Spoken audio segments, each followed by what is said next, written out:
Good to go? Hey, everybody, and welcome to the Seal Podcast, episode number 195 for October, Friday the 13th, 2023. My name is Fraser. I'm joined on my left by Neil. Hello.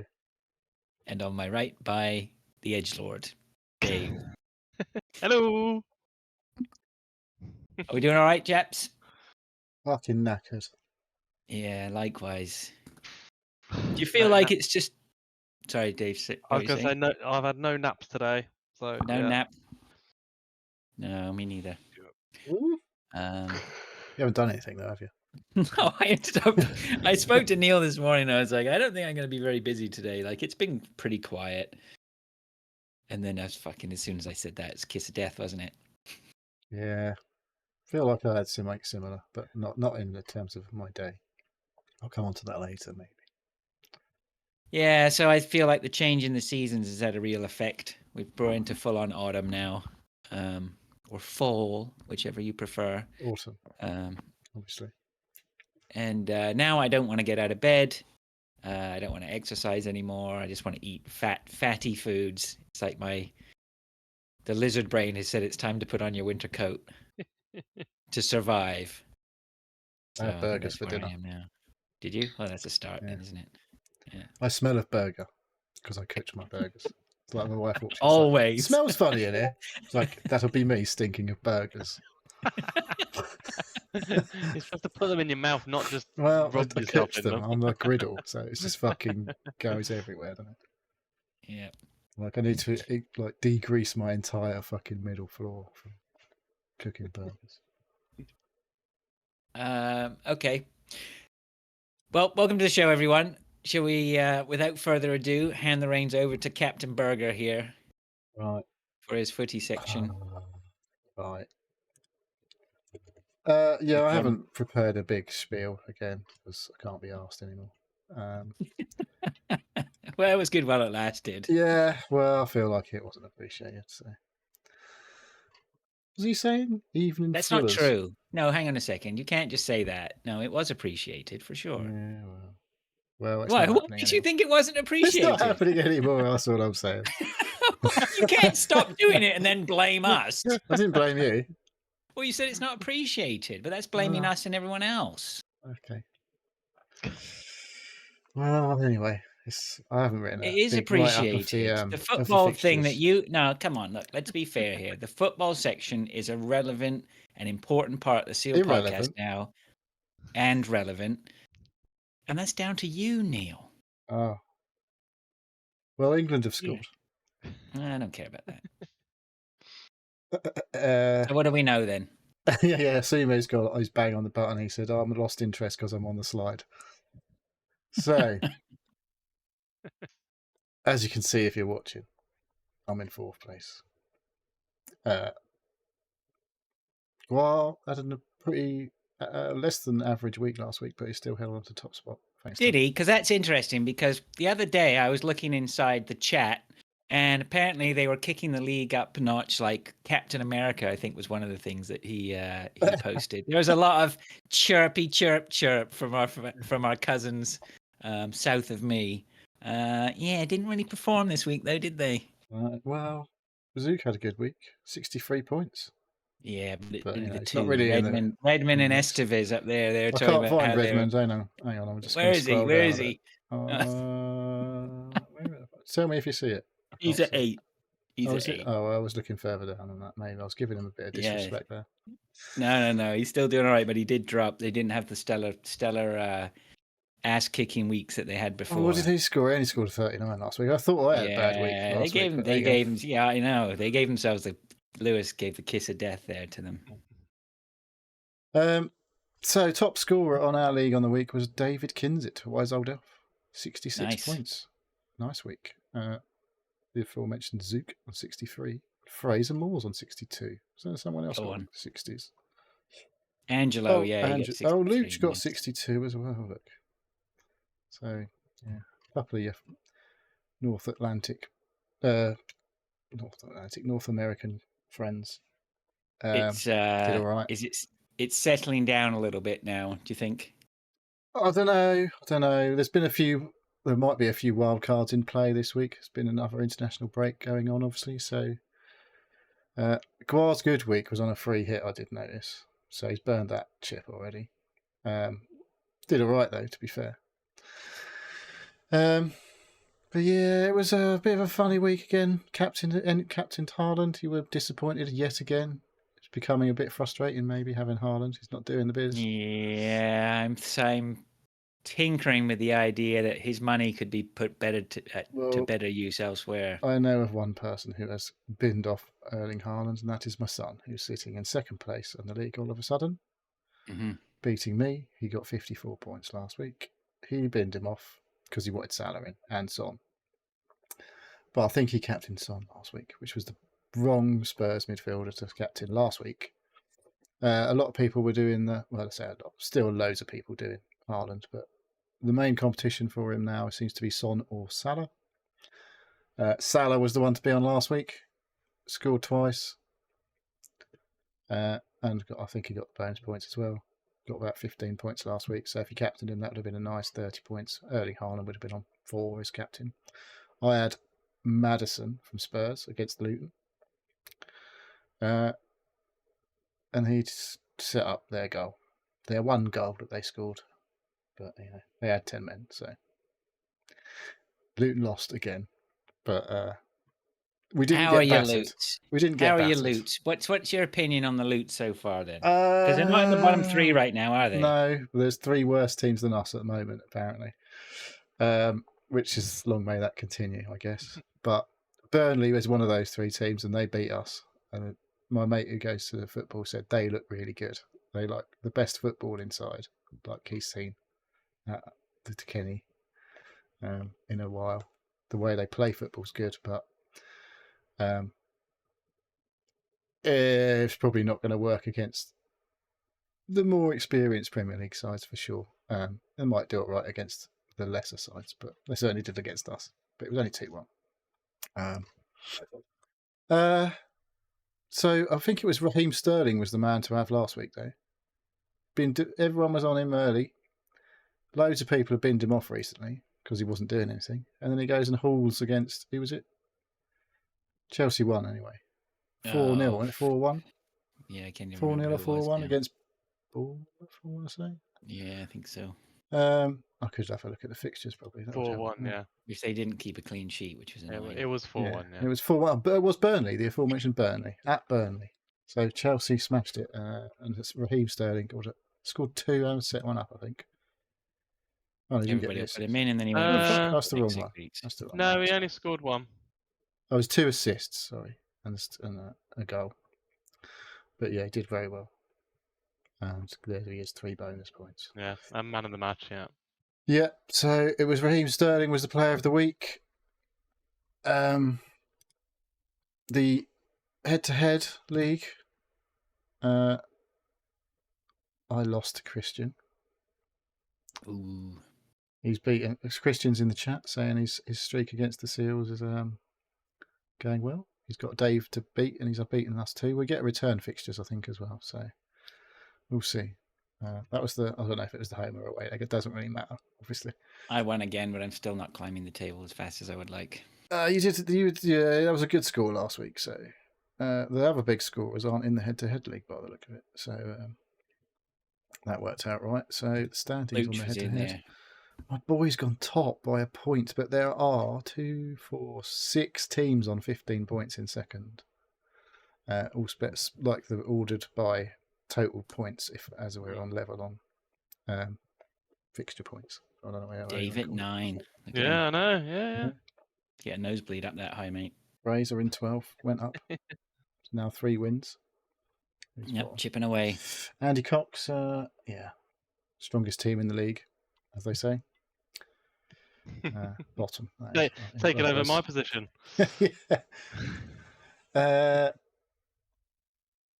So yeah, obviously no fixtures this weekend. Lots of people playing their wild cards and stuff in the community that I listen to, like the podcasts and everything. But yes, Christian says it's Luton. Well, Forest v Luton next week when the fixtures come back. So Oh wow! The big game, the biggest game of the season. Hold on. I'll make sure my subscription is up to date so I don't miss that cracker. Too right. There's a lot of fat Forest and Luton fans. Well, at least one Luton fan. There's quite a few Forest fans obviously around. I'm a Luton fan now. In the community. Are you just a fan of Fred? Are you just a fan of any team that are against Luton at the moment, or? No, I'm a Luton fan. No. I want Luton to do well. I have a soft spot for Luton because of Neil. Yeah. I'll admit it. But yeah.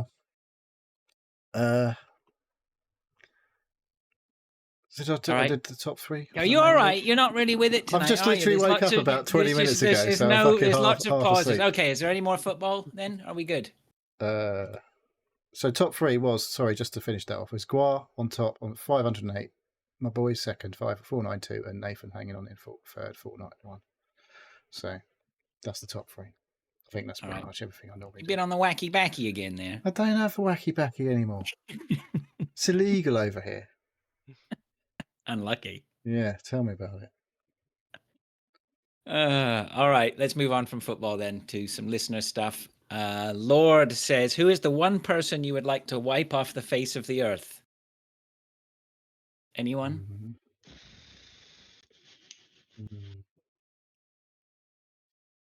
Never know that. People who ask awful questions on podcasts, I don't know.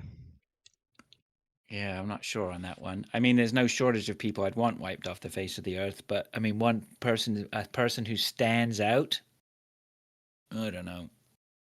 Maybe the woman at the post office the other day. Ooh, wow. Oh my God, drive me nuts. Nah, it's harsh. She's all right. She's just, well, I don't know. You know her as well. Yeah, I could choose people I know quite easily. Yeah. Wow. What about Guar? Then we could we could all move up the table. So we'll have him by the end of the season anyway. I can't really think of anyone that bad. Can I? I don't know. I think the worst people in history have probably been dealt with, generally. But yeah, I'm not sure. Dave, maybe there's probably more ones to come, I guess. No, Putin, but then would anybody else be better than him? I mean, it's just you just have a power vacuum, don't you? Yeah, that's it. It's like Trump. He's just a despicable human being. But I don't know. Yeah, you're only allowed one. What about someone you know? Not really. No, I don't. No. No, I don't make enemies. No. No. I'll just passive aggressively ignore them until they go away out of my life. Okay, so I haven't really answered that one very well. They've done really well there. All right, he's got another one. Also, the James Activision Corden, deal. That's a good shout. There we go. Christian, come to the rescue. Yeah, we can probably all get behind that one. Thanks, Christian. Lord also says the Activision deal has finally gone through, but does anyone actually care? It hasn't gone through yet. What do you mean it hasn't been approved? It's been approved. No, they've done the deal. No, they haven't. It's been approved. No, they haven't. What do you mean they haven't? It's been approved. It will probably be done like on Monday. But yeah. No, they did it today. I don't think it has. Okay. Yeah. Well, the news I saw this morning was that we go back to question 1. Who would you like to wipe off the face of the So I think the whole games industry should care, but I don't know. I kind of care because at least we don't have to hear about it non-stop now. Oh, look at that! Yeah. And also, hopefully, there'll be some cool games coming to Game Pass, which I won't have to buy. Yeah, see, that's pretty good. That's a plus for us, I think, isn't it? But as long as Game Pass doesn't cost twice as much as it did. Well, I guess. Yeah, exactly. I don't think Game Pass can cost much more than it does. It's not cheap, is it? Really? I don't know. Really, I don't pay for it. They will squeeze every nickel and dime out of everybody that uses it. Yeah, as soon as they get a monopoly on it, which they will do because they own all the games companies now. They don't own all of them anyway. Now we know. They don't know any of the good ones. They don't. I think they've proved that they don't know any good ones. So. Yeah, this just doesn't bother me at all. Like, I just think, I just think they've overpaid massively. God knows how much money they've lost in trying to get this deal through. Aren't you looking forward to this new Spyro the Dragon game? Or more Crash Bandicoot? Oh God! I suppose Candy Crush 2 is a. I mean, I'm not. Yeah. Oh, that's why they've paid so much money. That's the real moneymaker, isn't it? Mobile stuff, isn't it? Because they were just raking the cash in on that. That's why they don't make games anymore. They just go, fuck it, we just put out Candy Crush, and it's like we don't have to do anything.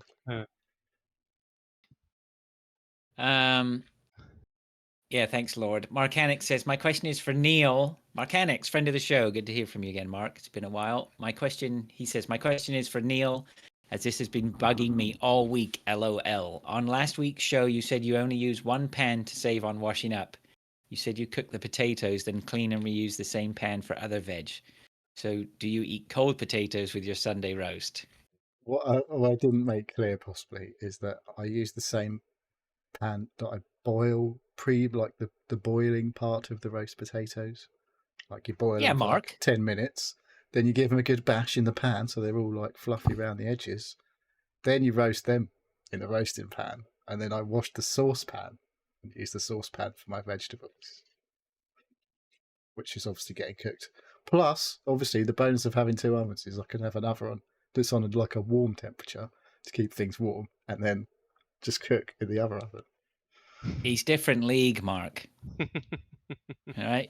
There you go. Yeah. How do you cook roast potatoes? Do you not do that thing where you boil them for like a bit first, or you just like put potatoes straight in the pan?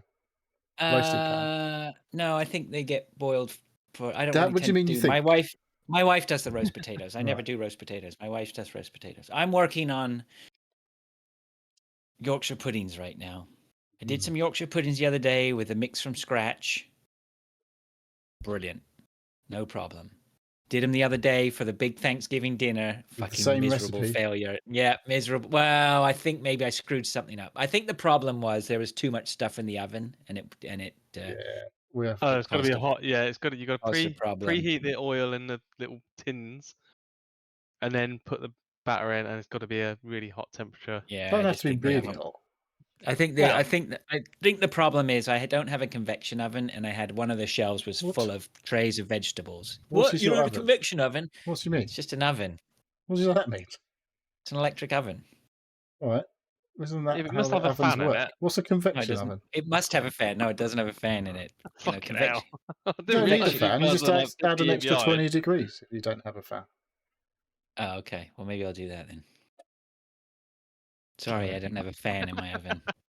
How old's your fucking oven? Every oven has a fan in it since about 1980. It's a cheap old oven. What? Okay. All right, 2 ovens. Well, maybe it's too old and it's not getting to the right temperature anymore. Yeah, well, we need a new oven. I know this. I want to put a gas oven in. Don't want to put a gas oven in? Yeah, I do. No, they're stopping gas. Have you not heard? Not here, they're not. We don't care. Canada's got all the gas. We got more gas than we know what to do. That's why we're stopping it, because we don't. Yep. We sell our gas to other places because we're clever like that. Lord says also one more question: who are you supporting? No sitting on the fence. Right. I don't know where these flags came from. When I saw it Palestinian earlier, and the Israeli.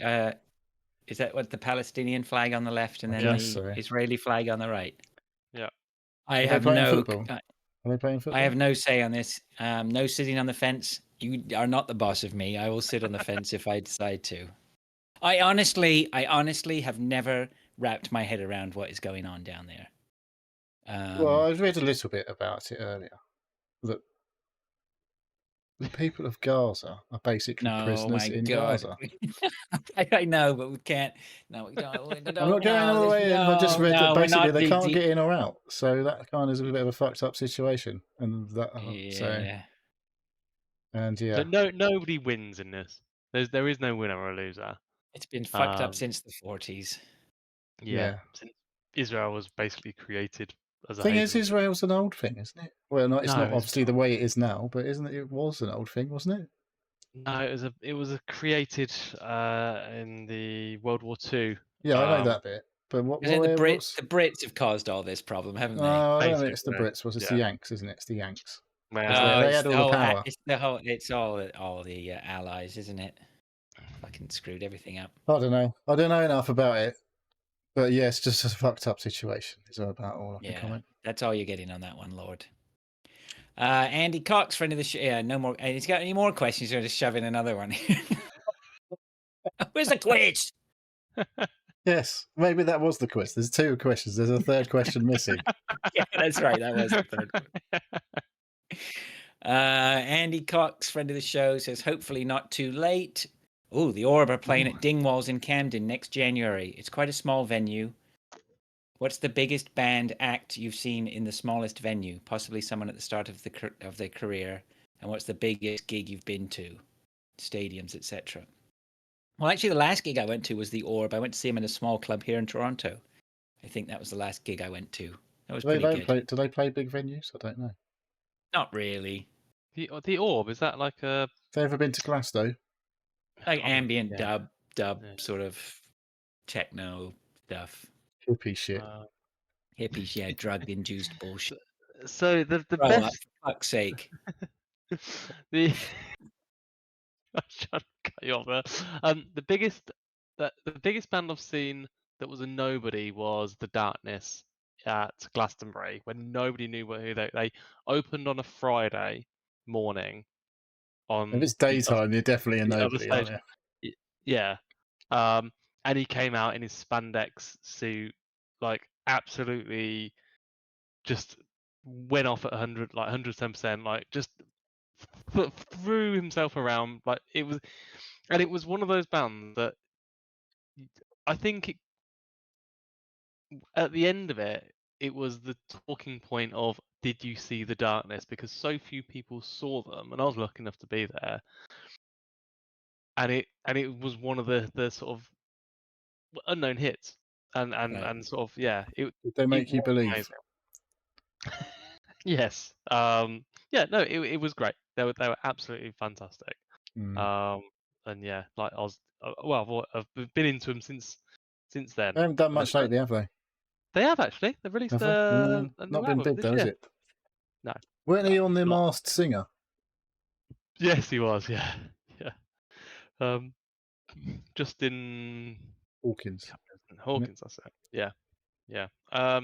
Yeah. No. And yeah, he actually seemed like I've seen interviews and stuff. He just seems like a actually decent, ordinary guy. Well, he's not on the list of getting people wiped off the face of the earth, for sure. No. But no, it's that's the biggest. But it was a big venue. It was a small venue in Glastonbury. So yeah. I hear what you're saying. I think one of the big. I mean, the biggest gigs I've ever seen were at Glastonbury. Right. I can't think. I've never been to like a full-on stadium gig before. Not that I can think of. Okay. Well, not really interested in any of the big stuff. I think I've only really been to one gig. I can't remember. When I was a brief time at university, we had some people come and play in the, I don't know, the fucking hall at the union. The student union. Yeah. Well, that would be a regular. Where were you? Nottingham Trent, in the city centre. Okay. Yeah. I can't even remember who the fuck. It was some dance night, so it was some total shit, charty bollocks. 2 Unlimited. It wasn't 2 Unlimited. It was something. There was a band I definitely know that I'd heard of. They were a bit shit, like pop dance music shit. And I don't really go. I haven't been to anywhere. I don't go to things like this. So the biggest thing I've been to though was Nebworth Oasis, which was pretty huge. Yeah. And the Prodigy were on at lunchtime. Yeah, that's fair enough. Which was odd. I mean, I used to do a lot of small bands. I used to love the local indie scene, local band scene. I used to spend a lot of time going to local bands and stuff when I was a teenager. Have you had a good local band get massive? No. No bands from Windsor. Just the only the bands Royal from Crew. Windsor. Flowered Up had a guy from Windsor. Flowered Up. Andy Weatherall was from my school. Andy Weatherall in Flowered Up. No, Andy, but he'd No, worked they're with them. separate. Right, And okay. Andy Weatherall was from my school. And then the guy who was in Flowered Up went and started Republica, I think it was. Oh yeah. Okay, yeah, I know Republic. Yeah. I'm sure there's other bands or whatever that originated there, but not really that famous that I can think of. Mhm. Yeah, Not I went really. to see. What about the Well, Buzz? I've been to see Foo Fighters a few times. Yeah, you now. must have, right? So There'll be big concerts. We have Yeah. we had the Baron Knights from the Buzzard, or one of them Ah. at least was Duke Dumond, or whatever his name was. He used to be ride around on his trike, as not as a 3-wheel bicycle. That would have been pretty lame for a rock star. Andy, thanks for that. Hopefully you'll enjoy the Orb if you're going to that. I always love seeing them. They're great. Let's move on then to what. No desire to go to like things like that anymore. Honestly, No, the funniest thing about going to the funniest thing about going to the best thing about going to see the Orb a few years ago was one, I'd forgotten how great fucking full on deep bass was thumping through your chest. That you can't find anywhere else. So that was great. And then the other thing that cracked me up was just this sea of aging middle-aged bald heads in front of me, right?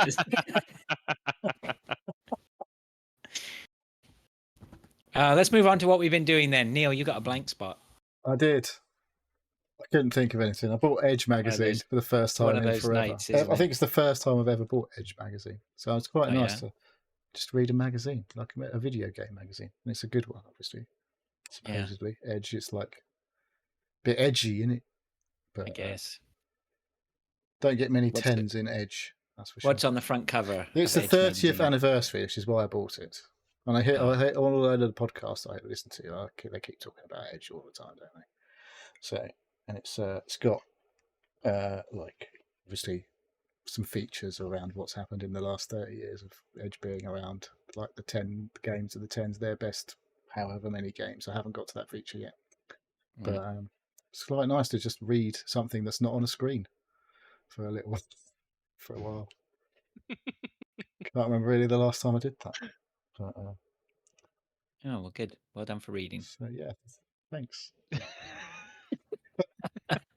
How's it going? Is it all right? Yeah, it's all right. But I have to move my head these days to read along a line because you follow with the words with your finger when you read. No, I'm not that bad. Dave, what about you? What you been up to? Oh, loads of stuff. What have I put on there? Tree surgery. I've been chopping trees this week. Well, the weekend. You haven't been up near Hadrian's Wall, have you? No, yeah. No, just in my local vicinity. Oh, you're just cutting down all the historic trees in Northampton area. Moved south. No, I had a cherry tree and a crabapple tree that was going up when it should be going out. Yeah. So I was up a ladder at the weekend. It was quite a nice weekend last weekend. So I've got a hand chainsaw. Did you buy this new for this job? Oh. Yep. It's tool time. It's a little still. Nice. Still with an H. Did you buy that second hand? No, I bought a new. Because they don't sell steel. Steel here, they don't sell them through normal channels. You can only buy them through steel. The black market. I had to go to a commercial place. Right? Yeah, so like you have to be a place business to do it. But I knew a mate who's an electrician who's got an account with them. So nice. So yeah, I went there. You bought quality then. I like that. I respect that. Well, it came with a free battery as well because it's a battery operated. What, like an live in the dream. Like an AA, couple of AAs. And the batteries are expensive, so yeah. So it's an electric saw then. It's an electric one. He's gone down in estimations now, hasn't he?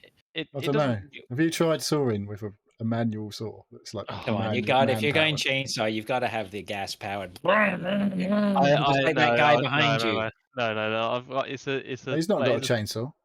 This guy's a machete man. So no, it does the job. It's not meant for big jobs. Yeah, no, I don't need a proper big chainsaw. But the you little one, want one, don't you? I do. Yeah. I saw somebody selling a chainsaw the other day. I was like, yeah, I should buy that. It was like $40. What I was do like, you I need a should just. chainsaw for? I don't. I just like, but I want one. Like, I just want to own a chainsaw, right? Just to be that arsehole on a Just to be Sunday the Just guy for morning who says, Halloween. at 8 o'clock in the morning. Yeah, no. So yeah, I did that. So we've got 7 trees in the back. I've done the first Not 2. anymore. No. I've pruned them. I've shaped them to be better fruit trees. Can't But do that with a chainsaw, can you? yeah, Pruning. of course you can. Yeah, you can. It's a bit They're big enough. OTT though, isn't it? No, it's you've got to make sure that they're sort of going sideways, so like the fruit is actually reachable or in reach, not just 30 foot up Yeah, in the air. that's a bit awkward, isn't it? Dave the arborist. Yeah. But also my parents who live around the corner, their next door neighbour, they had a massive branch, like a big branch come down in his driveway and missed his car, but it was a really old fellow. So me, my dad, and tree? the tree. So me, my dad, and one of my dad's mates went round, and my dad and his mate have big chainsaws, and I had my little Grown up saw. chainsaws. Again. So I came along, and go, I'll help, and they're like chopping like through. So I'll just do the sticks then, shall I? I'm Dave just going does to get me kindling. secateurs. I was just like, well, no, it's really good. Yeah, you're in. Well done, Dave. Right, yeah. Doing great. So now I want a big chainsaw. For when you need a big chainsaw. But yeah, there was never in such recent times that I felt such a little boy. Inadequate. Yeah. So no. So there's that. I bought a king size bed. Me, we wanted I a forgot to say, I meant bed. to say at the start of this, Dave, what's your purchase this week? Well, yeah, multiple. You must have banked on that house. Well, we've had this bed for 25 years, and it's followed us around 7 different houses. We worked out 7 different houses. And the mattress was about 10-year-old, and it was one of those pocket spring ones and it was clanging when I was getting out. It's terrible. So It's I was got to like, be well, done.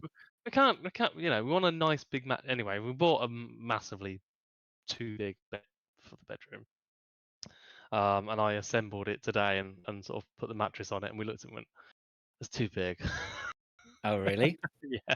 King size is just too It's big. not that big. We've had a king forever. Not forever. It's but yeah. Yeah. it's not that I much don't bigger. know. We'll probably get used to it.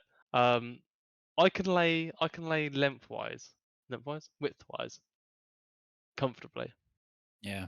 Maybe my feet might be off the edge, but that's Your feet must be off. On widthways, you must be off the edge. I don't know. King It's size only is a big 5 old foot bed. wide, isn't it? 25 foot wide. No, 5 Only foot. 5 foot wide. No, I think mine's bigger than that. Maybe it's a Super King. I don't know. Did you buy this after you got back from chainsawing? When you realised you needed something to big it up? Yeah. I bought it ages ago, but it's just taken ages to come through. Like your sofa. Is that your sofa? No. Well, we did buy some sofas a couple of weeks ago, but they were second hand. But no, Were you this waiting one... for a sofa? Am I going mad? No, I was talking about sofas, but I wasn't waiting for one. According to this site, 76 inches across is your king size. It's just over 6 foot. 6 foot 3 inches. King size? 6 foot 4 inches. So yeah. It's 200 by 180. That's what it is on IKEA. IKEAs are weird though. IKEAs have got funny sizes. So yeah, I'm just about 6 foot. You know what you want? You want a California king. That's the one you want. Is that like family size? Where it's Mate, that's American sized, right. ridiculous sized. But no, so yeah, we're gonna try out the bed tonight. We haven't actually Okay. slept in it yet. So Actually, the So, yeah, California King's not as wide, but it's longer, Yeah. 84 Yeah. inches. 84 inches. Yeah, That's for giants. Is it for basketball players? that's 7 foot. But you think basketball players have to have extra large beds because they're like I'm sure they can have Just specially made custom bed. made. Yeah. Yeah, no doubt about I'm it. sure they don't struggle. They might do it like in the junior levels. To Yeah, afford Abbott. massive Yeah. beds. But Other than that, I've been continuing to watch Ghosts, TV series on BBC. We're on season 5 now, and I think this is the final season. They are doing a Christmas special. They've done a few Christmas specials, but they've confirmed that's going to be the last that they're doing. Which is sad because it's a really good series, actually. Have you watched the American one? Oh, is there an American version? Is there? I think there's an American. There might even be an Australian version. I'm not sure, or is that Traitors? what is this like Love Island? No, Ghosts. There's definitely an American one, which I think is highly rated too. Is it? There's no history in America though, so how are they going to have ghosts? Oh, they have. It's been around a couple of 100 years. Isn't it? They have some history. Barely. They just don't have nice buildings, nice old buildings like we do. No, that's like it. Half-built castles. Yeah. All right. That's it. That's been my week, really. I've not been up too much. Oh, and the new motorbike as well. Oh yeah. Oh yeah, that thing. Have you been out on it? 'Cause the weather's been fucking shocking. Yeah, literally the day that it was delivered. It's been pissing it down, and been pretty miserable. So, yeah, no, I haven't been out on it. Get a chance to get out on it this weekend. Hopefully, it should be. It's going to be chilly cool, this weekend. but dry. Yeah, but he's got a heated seat. Have you got heated handlebars? I have. Yep. Wow. Yep. That's like such an old man feature. I used my heated steering wheel this week and my seats. Hardly Dan's asking what bike you got. S1000 XR. A BMW. Yeah, another one. So I did have one before, but literally had one. You literally had one. Not before. Literally, you had jam packed. This one is jam packed with knobs and whistles. This is the TE. So it's got the comfort, the it's got the loads of different packages. It's got all the packages. The basically fully spec'd. Yeah, on there. So you can think of it. It's got it. Yeah. Well, if you go on the website and just choose everything that you can want or they can offer, I've got it. If you go to the website and choose everything that you want, that's what Dave's got. So yeah, but yeah, it's not been the best week for it, but yeah, hopefully the weekend I'll be out. Good. All right, I don't have too much on here. Chipper Spice came to visit at the weekend. I picked her up from the airport. We went into Toronto to a place called the Tilt Arcade, which I'd been longing to go to for a while, which is, as it sounds, an arcade. You got pinball in there as well. Lots of pinball in there, lots of arcade machines. So that was great. I mean, it really was a cool place, you know. And actually, I was thinking it was somewhere different. So when we got there, it wasn't the place that I was expecting it to be, but it was bigger and it's cool, right? You know, it's. So what is it, like a bar that has things in, or like a coffee shop that has? Yeah, you go. It's like a bar. It's a good size, so it's got like diner tables in there, and then like at the back there was a full row of pinball machines and some arcade. At the furthest back, they had like the skee ball, you know, hoop throws and all, you know, those typical things you would see at arcades or whatever. And then lots of arcade machines, more pinballs at the front. I only played pinball, I think. Oh, no. I tell you what, actually, we played something right at the start as soon as we walked in.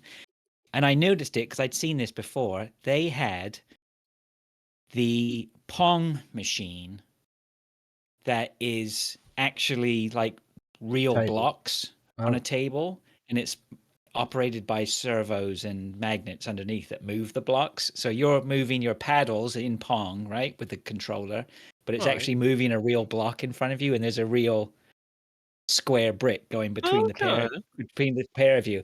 And I was like, okay, that's cool. We need to try that because I'd seen it. It's a really neat thing. Like it all Fuck, does started as that a work? kick. You have to have a look online. If you look on Arcade Pong, I think, or something like that. It started off as a Kickstarter for home use, and then somebody took it over and decided to start making commercial versions. And I gotta say, it was probably the standout fun thing we Was there a did there. It queue was for that? really no. I mean, we got there as soon as it opened. Right, we were just we happened to be there. It I'm wasn't. guessing it sounds like air hockey, but with like controlled paddles. Yeah, I'll drop a link in and show it to you. But yeah, it was really neat. I was very impressed by that. We played a bit of Godzilla pinball for a while. I think Chipper went off and did some of the racing games and played some asteroids. I think she went through that reliving her childhood, I think, for a brief second while she was in there. And then You we do played a that little bit of every day. pinball. Yeah, we do that every day. And we played a little bit of pinball against each other. I played some Star Wars pinball, Godzilla, a couple of other ones. But we were in there for a couple of hours, and before you know it, it's gone. Right? It was quick. We need more Star time. Wars pinball the real deal? Like, is that similar to the video game versions that you get?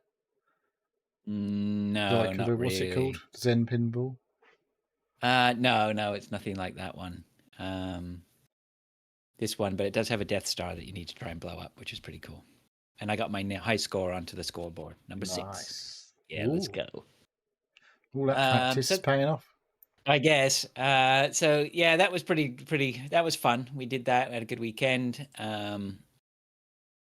And I finished off my Yamaha Hi-Fi build, which I had been beavering away at. The start of this was the graphic equalizer thing. Spectrum Analyzer, whatever. Yeah, the graphic equalizer strokes with spectrum analyzer I found on the side of the road. Absolutely pristine condition. You found it at the side of the road? Yeah, I found it on the side of the road. Yeah, wow. Somebody had dumped it. And one man's treasure. Well, yes, one man's rubbish. Exactly. And then I managed to pick up the matching CD player, and then this week I picked up a matching amp. What made you go with the same brand? Because that Yamaha particular sort of year or section when they were releasing those, that the Spectrum equalizer, it sounds really odd, but basically it's got the style of it is the front faceplate is just slightly curved, and it's just a very clean design, and there's only a short window where they made them with those faceplates, and so that's what I've done is to try and match those up. I mean, there's tons of Yamaha stuff out there, and if you go like a couple of years before, then it looks older and it's flat faceplates, and if you go a couple of years after, then they start getting into some like different shaped buttons and different. It just looks different, right? So I just wanted it to match. So the whole system matches now, which is nice. I've got a Yamaha. It's surround sound receiver with RDS. Ooh, because it's fancy. It's like that's the era it's from. Like that was a thing. That would be well after this one, I think. It's an RX V630 RDS or something. Oh yeah, okay. Yeah, this is an RX that I picked up, but it's an RX, just an RX 360. I think that's all it is. Is that it up there? So did you say yours was an RX V? Yeah, so mine's a surround sound. So V is probably then it's starting to do video stuff. Right? Yeah. So yeah, this is probably mine's just from just before all that started to take off. So probably around about 91, I think. Anyway, so it's all matching. It's behind me. Yeah, it's all nice. I like it. I like it a lot. You actually use it? Yeah, I had it on all day today. It's cool. So that all replaced my Denon amp. So I moved my Denon amp downstairs, took my Technics amp out of the system because I'm not happy with my Technics amp. So I think I'm going to sell that one. So they're not loud enough for you. It's super loud, but I actually don't think it sounds great. So I'm going to offload it. Somebody who might, I don't know, maybe I'll keep it. I don't know. Who knows? Yeah, so that's done. So that whole Yamaha system is done for about $200, which is pretty cool. Pretty sweet. Did you have the speakers Yeah. already? Or I actually changed the speakers today. So I did have no, they're not Yamaha speakers, but I had some Energy speakers up there, which were fine. And then I have some Paradigm speakers downstairs, which I was thinking, oh, I'll get rid of those. And then I brought them upstairs and went, let's try them on that system. And they look nice and they sound nice too. So See, I need to look for some places for some, because I'm looking for some speakers from one of my other rooms. And I'm very tempted by some Bowen. What's it called? Bowers and Wilkins. Bowers and Wilkins. There's a anniversary on a 606, which is small bookshelf speakers, but it's still a lot of money. But like, I just don't. But it know. doesn't have to be a lot of money for bookshelf. If you're going to buy new, you're going to spend a lot of money, right? If you go buy a second-hand set of bookshelf speakers, you can get something super decent. I don't know where for to find like even on eBay and stuff. The second-hand stuff is like really expensive. For I don't know. People know what they've got, obviously. Yeah. So did you run your speakers in? Do you remember doing that? Did you do that with your speakers? I've never. Like you have to cover them with a massive duvet cover and turn them up really loud for about fucking 2 hours or something stupid. Really? I don't think I'd want to do that with speakers. I'd probably just run them softly for a bit and then slowly just bring it up. I don't know if I'd want to hammer them under a duvet. I'm not sure about that advice. But I haven't owned a new pair of speakers since I was at university, So, and then I definitely didn't run them in. I just fucking hammered them from the start. Yeah, so we don't have I don't think we've got Craigslist or any. I suppose we do have Facebook Marketplace. Yeah. All my stuff I get from Facebook Marketplace. Really? Oh mate, that's such a shit show. It's just the worst people in history. They're the people you need to wipe off the face of the earth. Yeah. People on Facebook Marketplace. Oh, okay. Oh, it's like, oh, can you deliver it for me? It's fucking £3. No, I'm not fucking coming to your house 15 miles away for £3. Yeah, well, you have to deal with the tire kickers, sometimes. Oh, yeah. No. But that's about all I got too. That's about it. Sure, I was going to put something else in there, but I forgot. Well, we do have some games to talk about, so let's move on then to what we've been playing. I think we've got enough here. Oh my god, look at Dave. He's got a list and a half. Let's go. Okay, let's go. Much of these. Can't have played much of these. Yeah, Dave, you start then. Give us one to start. I played the Lamplighter League. It was on Xbox Game Pass. Yeah, I played the demo of this a while ago. Yeah, it's a fancy XCOM style game. Not as good as XCOM. Slightly different because there's there's free. You have free roam. It's not all turn based. Like when you're not in combat, it's just click and move about and go places and unlock stuff and discover things. But as soon as you go into combat, it's turn based, so that you've got movement points, you've got action points. You can take someone out, can't you, while you're in real time? Yes, yeah. Like people have a cone of visibility, and if you're not in that and you sneak up behind them and smack them over the back of the head, then you don't go into combat. But unless someone else sees it. And there's various things that initiates combat. And you do have literally are able to just press a button to go into turn-based, aren't you? Yeah. You can also just go into turn-based, so you can set up your characters in like a position that you want. Start the turn-based combat without being seen, and then in one turn of your turn, you can pretty much eliminate everyone. So it is different, and it does. You can have some interesting plays, but it's I don't know. I'm not sure if I just don't like it because it's not XCOM, or it's set in the 60s, 50s, 60s style. I'd say maybe post-war. Yeah, I think I don't know. It feels a bit like World War II. Yeah, maybe post World War II. So I don't know. I'm not massive. Not feeling it. No. So it's on Game Pass. I might pick it up again. Oh, I didn't. I haven't been back to it since I played the demo. No. So well, it's there if you want to play it. So if you're interested, it's there. Do you want me to carry on? God, he's really racing through these Go on tonight. then. Yeah, we're having an early finish tonight, whether we like it or not. Oh, you don't know about that. So I played the one that I'm actually interested in talking about is the Foundry demo. Foundry. So Foundry. So Foundry is a Factorio. Oh, well, obviously. Here we go. Satisfactory base building.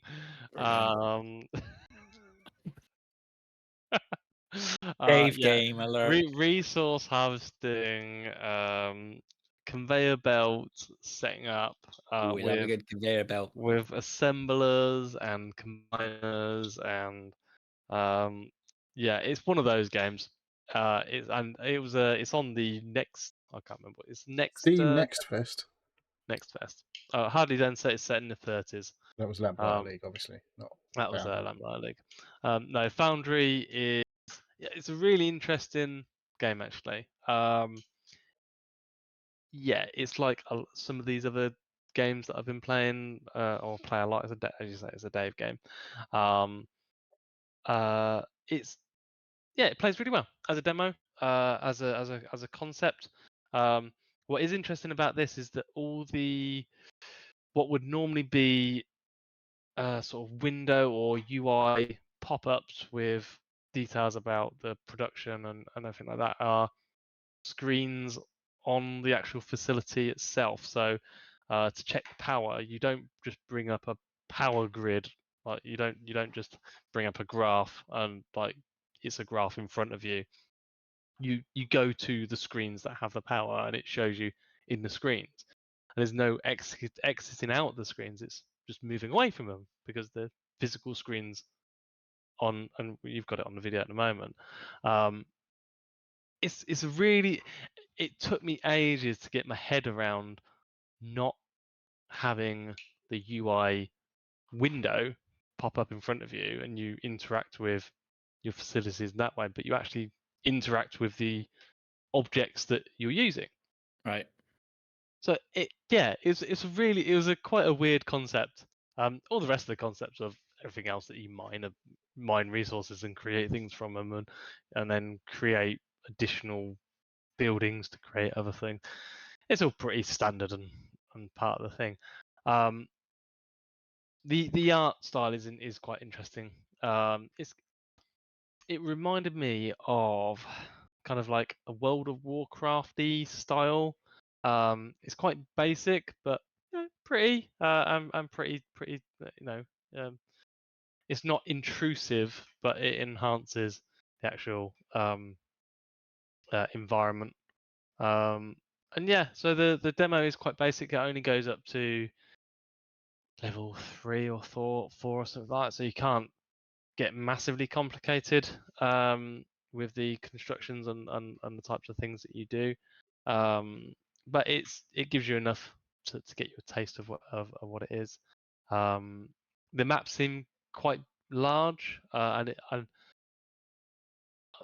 it seems like it's going to be not just restricted to a planet that you're on, but it might be similar to Dyson Sphere in that you can set up multiple chains on different planets. That's what it seems. What it actually happens, I don't know. But yeah, I'll be very interested in finding out. So when it's going to come out? I've wish listed it. I think it's said early 24. Is that an early access or is it going to be full release? All of these things are done on early access. So, yeah, it will. So Starfield. But yeah, no, I'll I'm very interested to see when this comes out. But yeah, there's loads of these games though. Like, I'm just going to play Satisfactory instead. Satisfactory is similar. Yeah, it's similar, but there is differences in them. The concept of them. It's like saying all bloody platformers are the same. Don't rise to it, Dave. He's just. No, I thought that's just the one that's most complete and is like. I mean, I would have said it if I thought about it, but he said it first. It's just doesn't look much different. Is not complete at all. It's more complete than this game. So Well, this is it's a like demo. 7 or 8 years ahead of this game. So, Well, yeah. You know, what can you say? You know, it's just different. It's a similar doesn't look style much of different. game. Um, it's like we're saying all racing games are the same. There you Well, go. they are Exactly. basically. Like, They are you're like, basically. don't rise to it. This is how we lose useless time, right? It's 5 minutes of arguing a moot point. So there you go. Right. Fine. Just thought, Do you want- Satisfactory's the one, isn't it? Done it already. Oh, isn't it Factorio? No, don't that's you drag different. me into this. That's No, here we 2D, go. isn't it? Look, It's see, this is 2D. it. You're right. You're right. Yeah. Satisfactory is the first person 3D, loads and loads of stuff to do. We've seen a lot of these games coming along in the last few years. I don't know if we've seen a lot of them all the way to fruition. What we see a lot of is people come out with a battle royale game, and then it disappears after a couple of weeks because everyone's just playing the 2 battle royale games or 3, or whatever, that are out anyway, and all these other ones that try and come in are just like they're not as good as this other one that's been around for all this time. Well, there's only so much space, isn't there? I mean, at the end of the day, there's only so much space. So yeah, racing games you could say the same. Yeah. Bit different in racing games because they tend to advance. They tend to bring new features. Here we go. They tend to bring new stuff. I described the new things that this game included. Well, okay. Well, let's come back to Dave then. And do you want to do one, Neil? Do you want to do one? Sort of burp. Pardon me. Right. Speaking of racing games, I've been playing a new racing game. Oh, actually, you both have this on there. Well, yeah, I've got it on my list as well. Yeah. So I played some Forza, as it says. It tells you how to say it in the spiel at the beginning of the game. Where's the D? My first attempt at playing this game wasn't going very well because obviously You might have got the same problem as I had. But, well, we'll see. I doubt it because you've got a 360 controller, haven't you? Yes. So I have a Sony branded controller, and it didn't want to play nice with Forza at all. Right. Even though I have a program that's supposed to make that kind of go away, that problem, it didn't like it at all until I had to do an extra step. Because it was doing something weird. Basically, if I couldn't press 2 controls at the same time and it read both of them, it was just like. So I was like trying to accelerate and turn. It was just not happening. I was like, this is fucking stupid. And that was getting right on my wick for quite a while. But I had to download another piece of software called HidHide, which does some clever stuff, which the DS4 Windows program doesn't. It needs that. It does this extra step to basically make your controller completely disappear, but still work. It's fucking weird. I don't quite know how it works. So yeah, the first couple of hours was not really happening, and then I played it for a couple of hours, 2 or 3 hours probably. Well, probably up to 3 hours at least by now. It's probably more than that even by how I look, but it's still Forza, but it's different, I guess. If you played a Forza game, it looks a bit. Well, it looks nicer, but it runs worse on my PC than the older ones. Like the frame rate's all over the place, but still playable. It doesn't go because I've got a variable refresh rate monitor. That probably does help to get rid of some of that.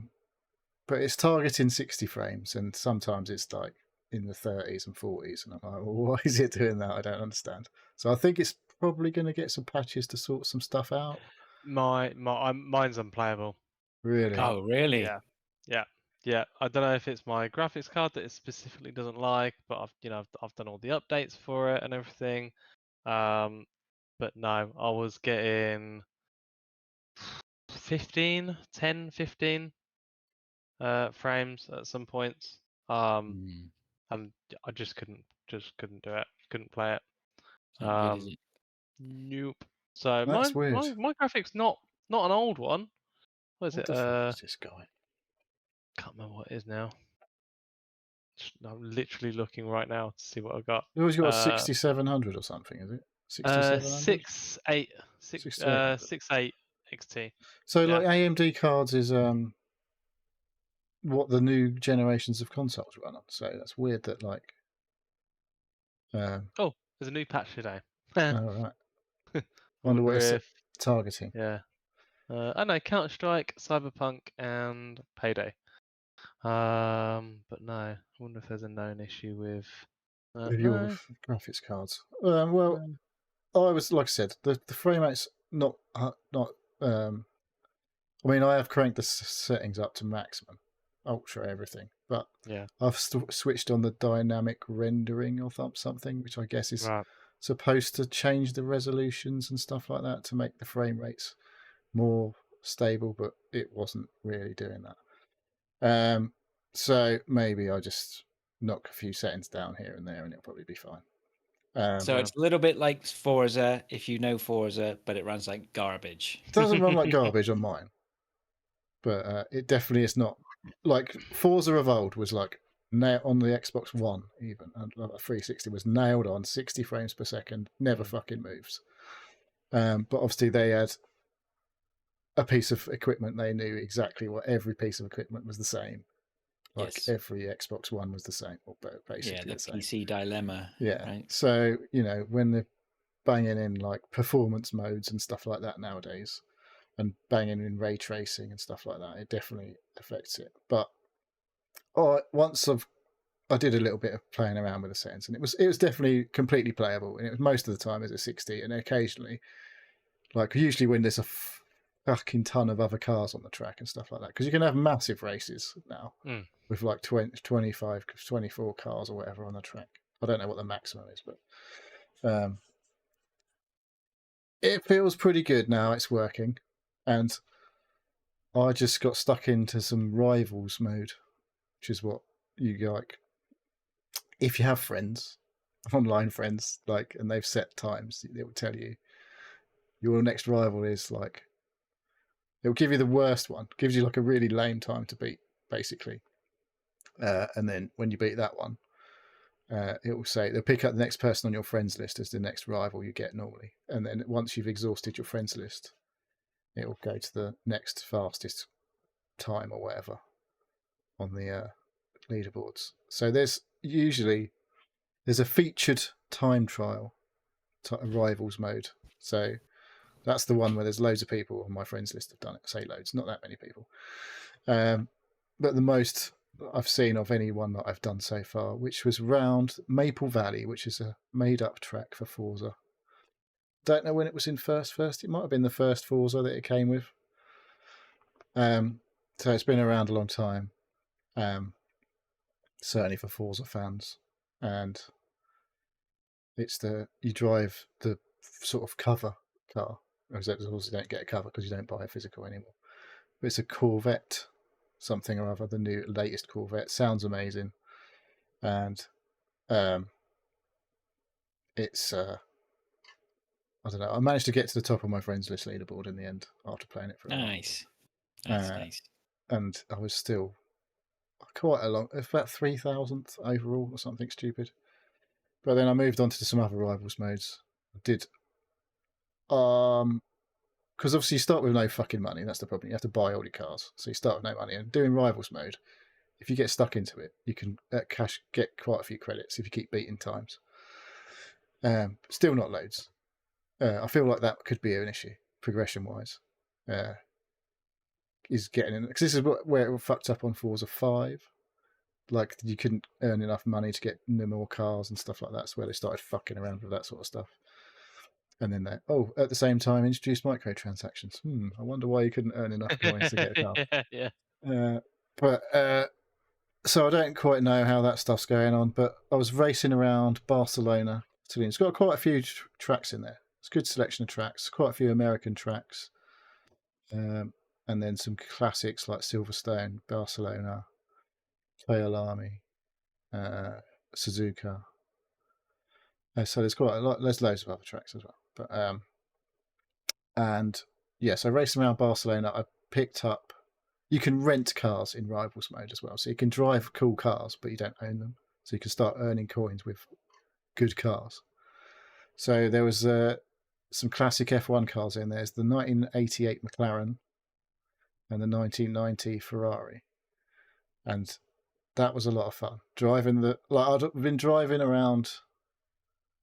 I can't remember what fucking car I was driving. I drove around something at Barcelona in something a bit slow, and then I went to the X, because they're all like performance classes of you can do like whatever it starts at E, D, C, B, A, S, and X. So obviously the higher up, like E is the slowest cars, D then gets a bit quicker, blah blah blah, and X is like there's only a few cars in X, and that was like the 2 F1 cars, and I can't remember what the other one was, something insane. So I was like, fucking I'll pick up, going around there, and like the first lap was like just try and get around it without fucking crashing. And I was only got ABS on. All the other assists are off for me. So it's manual gears. I haven't got the clutch going on. You can do clutch gears as well. But manual gears, no traction control, no stability management, but I still have ABS on. And I have the racing line you could have on full all the time, or just on braking, or completely off. So I have it on the braking zones or whatever. It's a little bit unreliable because there's times it comes up and you can actually hammer it through this corner, even though it says to brake, and you're like, I don't need to brake here. But with the F1 car, it was just like, guess that feeling of going around, just try and keep it on the track, get a bit quicker. And I was absolutely fucking flying around by the end. It was like, this is fucking awesome now. So it does feel good, I feel like, if it's working. Obviously, like Dave's having major issues with it, but it does feel pretty good. And I assume on a Series X, where it's all like, it should. I don't know what it's like on Xbox, but I would assume that it runs nice on the Series X, because it's. Yeah, I'm tempted to download it to the S to see what it works. I'm sure it works fine on the S too. Oh, it's huge. You might need a fucking extra SSD really? storage. Oh god, how much is it? Well, I think it is available. I think it is available for the online. Playing online, so you might not have to download it. Oh, what, cloud streaming? No, you can't play racing games on cloud streaming because it's too much latency. It's an absolute nightmare. So, but other than that, I have seen a lot of things with comparisons with Gran Turismo. Yeah. I still haven't decided which one's best. They look different. Well, it's the ray tracing. Like, there's better ray tracing in Forza, basically, because you can have ray tracing on while you're racing. Like there's some real nice bit. Like, I did notice a few visual touches were quite nice. Like I fucking can't remember what car I was driving, but it was a car with a windscreen. So when you're turning the steering wheel, you can see like the gloves reflecting in the windscreen of your driver gloves and stuff like that. So you can see stuff like that. But it doesn't like. I was like, oh, that's pretty cool. I can actually see like a reflection of what's inside the car on the windscreen and things like that. It doesn't detract. Like, it's not like a fucking nightmare. It's pretty cool. I was like, that's pretty cool. So visually, it's a massive step up on 7, because that was a Xbox One game, whatever. But like most racing games, if you like, I always race as a cockpit view to start with. I don't like. If I'm playing multiplayer racing, I have to race outside the car usually, because it's like you can't see enough when you're in the cockpit. Like where the other cars are and stuff like that. When you're doing online racing, it's best to be a third person, like outside the car. But it does but when I'm playing single player, I love being in the cockpits. You have to break out your chair. Yeah, like this is exactly where you should be getting the gear out. Yeah, but it doesn't fit in here where I am. So, don't know. But yeah, I'll be playing a bit more of it. I think for sure. All right. Yeah, I have to download that. It'd be cool though, because as it's available now on Game Pass for easy, it'd be cool to get a few races going. And the rivals mode, I'll be posting up sometimes. If the featured rivals, we were doing it on Forza Horizon for a bit. I think there was a bit of competition around that, weren't there? So. But that was very arcadey, that game. So well, this is still arcadey. This is not Sim Racer. It's Simcade, they call it. Right. It's sort of realistic, but it's still like. There's no way I'd be throwing a Formula 1 car around, like, especially one of those old ones. Like, I've driven inverted commas, those old cars in other sim car games, and they're fucking rock hard. Like in Assetto Corsa, it's so hard to drive those cars. And this one, They're- I'm just they're- like, they're plant designed it, to be- off we go. They're designed to be driven on the edge, Yeah. and yeah, and Yeah, if the you old if ones, you're like, not, then yeah. it's just looking at the model of the car. Like, obviously, we watch F1 nowadays, and like, they don't look. It doesn't look like anything like a modern F1 car. There's like literally like a rear wing, a front wing, and a couple of end plates. There's no fancy fucking like twirly bits or all that bollocks that you get on nowadays. They're like tiny compared to the modern F1 car. But it sounds fucking amazing because it's like it Yeah. revs up to like 14,000. Just or because it's something a like that. 5-liter V8, yeah, Well, I don't know. The old ones were still small engine. straight can. No, they weren't. They were big. I don't think Yeah, they up were. up until like These have got turbos. These are turbo areas. So the modern ones are like 1.2. yeah, they're really Yeah. small because they've They're- got this massive hybrid engine, Yeah. hybrid power. But yeah, I don't think they were ever huge. Like you're talking old school to get huge engines in a Formula 1 because they're too fucking heavy. Then, like it's a tiny little car. It's only got a 2 litre in it mostly. Do you reckon? I think they were bigger than that. No way. No, not fucking American cars. Okay. That Forza then. That'll be Forza till next week. I'll go and talk about. Just briefly mention PUBG. We played some PUBG last night, I think it was, and I have played a little bit more since I upgraded my machine. And I think we could be seeing a little bit more PUBG being played now. I started to enjoy it again last night. Yeah, I think I the saw you times. guys on. There was 4 people on. I was like, oh, everyone's playing PUBG. Yeah, you know what it was. I think what it is I've occasionally jumped back in, and I've just been so rusty. Whereas I think I get the feeling now if we just play a few more games and blow off the rust or whatever, we can have a laugh with it again. So I played a game. That wasn't this week though. That was it the weekend? it wasn't long ago, was it? So as I got a kill, I remember you weren't playing though that day. No, I wasn't. I wasn't here. I was away, I think. So yeah, so there could be some more PUBG in the future, which would be nice. They added a KFC. There are KFC locations on Erangel now, which is disgraceful, but it is quite funny at the same time because you can pick up buckets and fries and things. Next thing you know, you'll have a grappling hook or something. One of the things that I did do though this week was I played a lot of 2 other games. A lot of them. Ooh. Yes. So Cocoon was one of the ones I played this week. So this is I'll call it a puzzle platformer. It's not really a platformer because it's sort of isometric or top-down view. I guess it's isometric. It looks very nice. But you haven't played it? No, I downloaded it and I meant to have a go of it, but I was like, because I know it's like. Yeah, well, I won't. Okay, well then I won't go into too much detail on it because I think it'd be good if we have a conversation where we can both talk about it. But I will say that it turned out I think it's fucking excellent.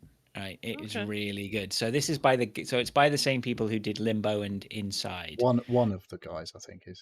Oh, is it one of the guys? Anyway, I guess that's its heritage as far as I'm concerned.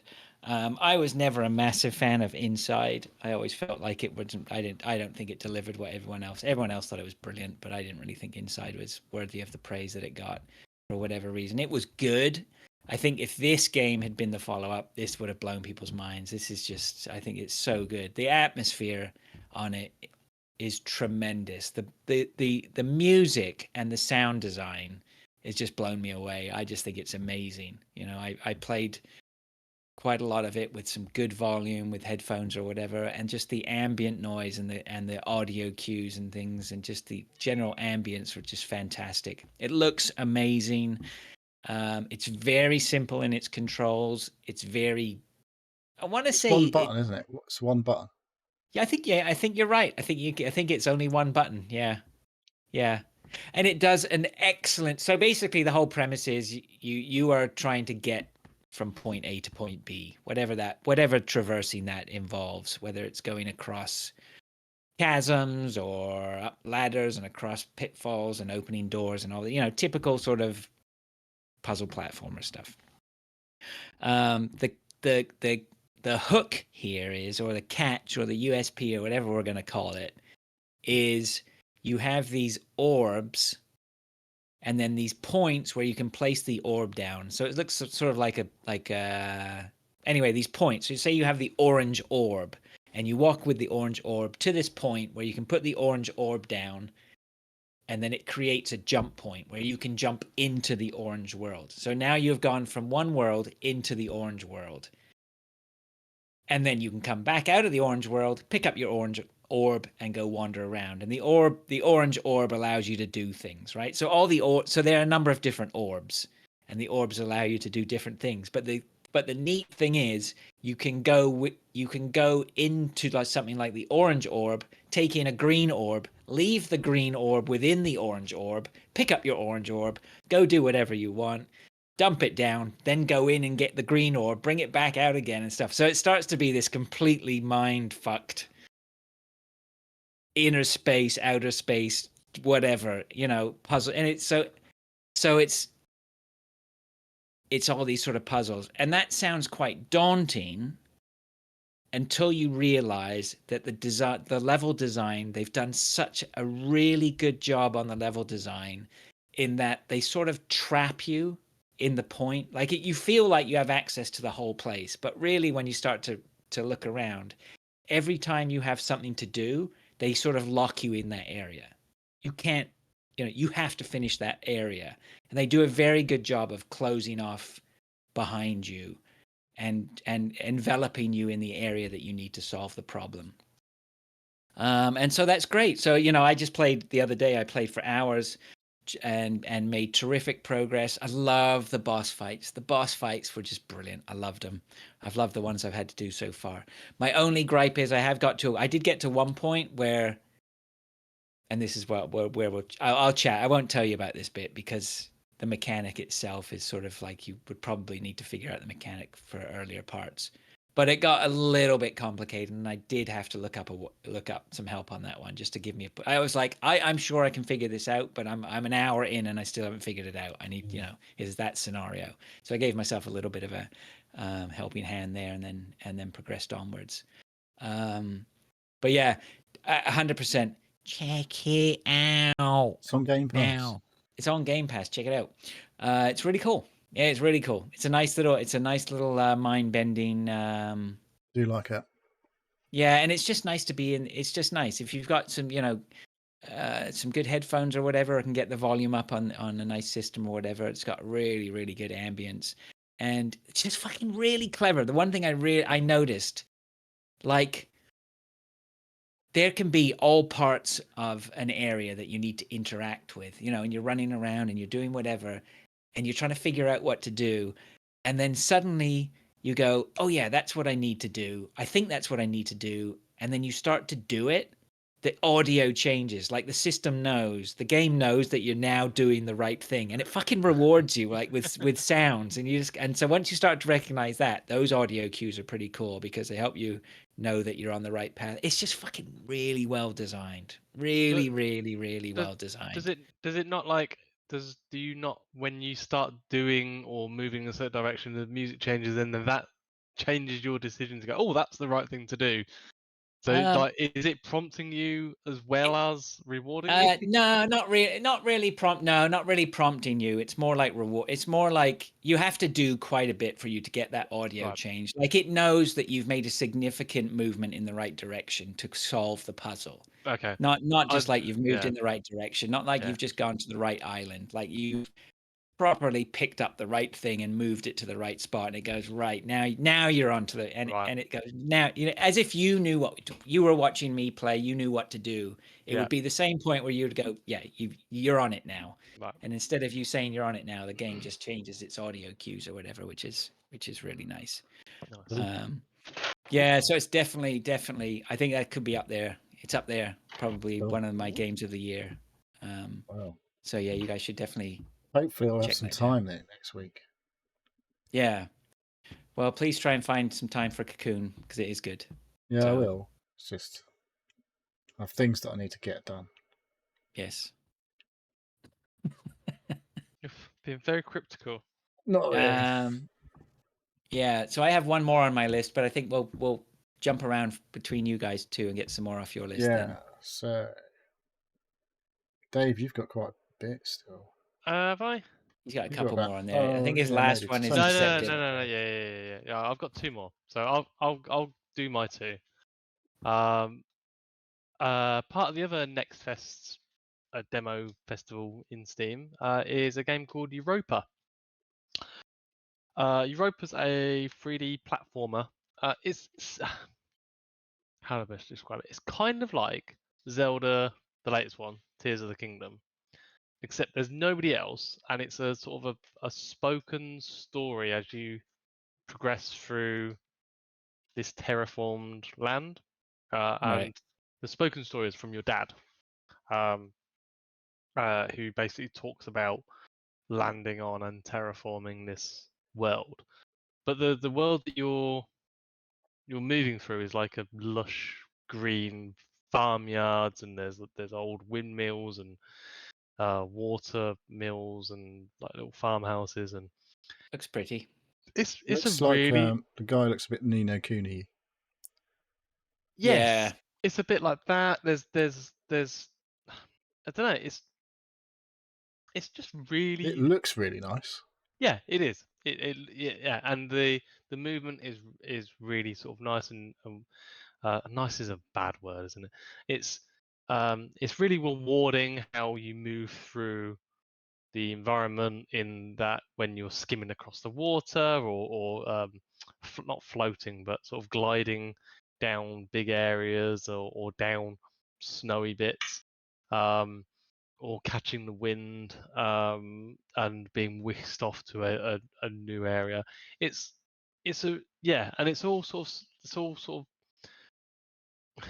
it pushes you in a direction of exploration of these different things, which pick up more of the story, and all the bits that I've played for. I've played for about an hour and a half.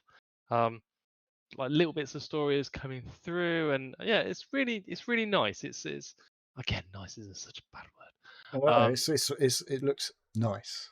It does look Nice nice. is a I think you're all right. It's so chilled. I was playing it on my Steam Deck in the living room, and I literally just sat back and was playing it. There's not much controls, it's direction. You jump, you use the same button for gliding, or moving through, like sliding and stuff like that. I think you pick up stuff and pick up various different orbs to progress, but it's not really a puzzle. All for our puzzles, it's very basic, but it's more of a just sort of a stop for more story to happen, and then you do the thing, and then it carries on. Yeah, it's There's good. no Pick up the combat. demo. There's no combat. The stuff that I played with, I'm playing the demo, so I highly doubt that would change.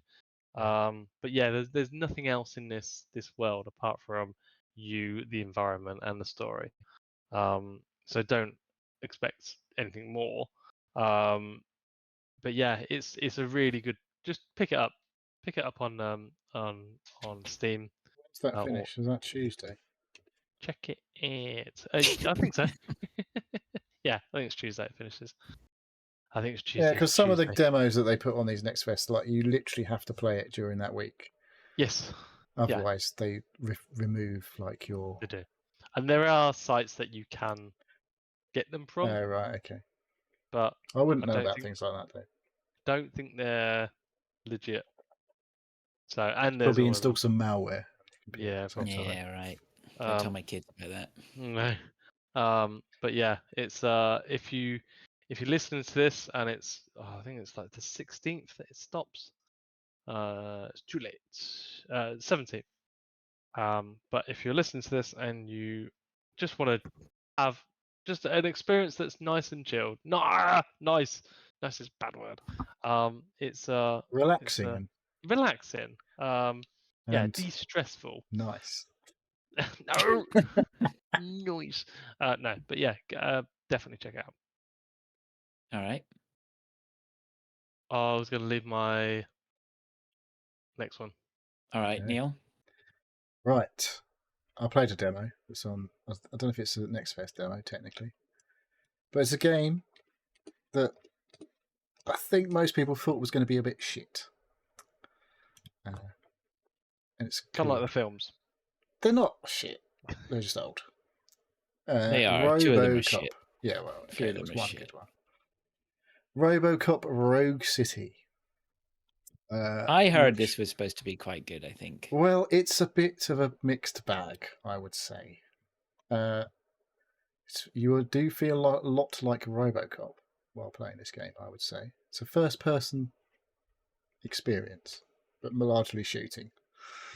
But then there's some just really weird stuff that happens in it. What happens at the beginning?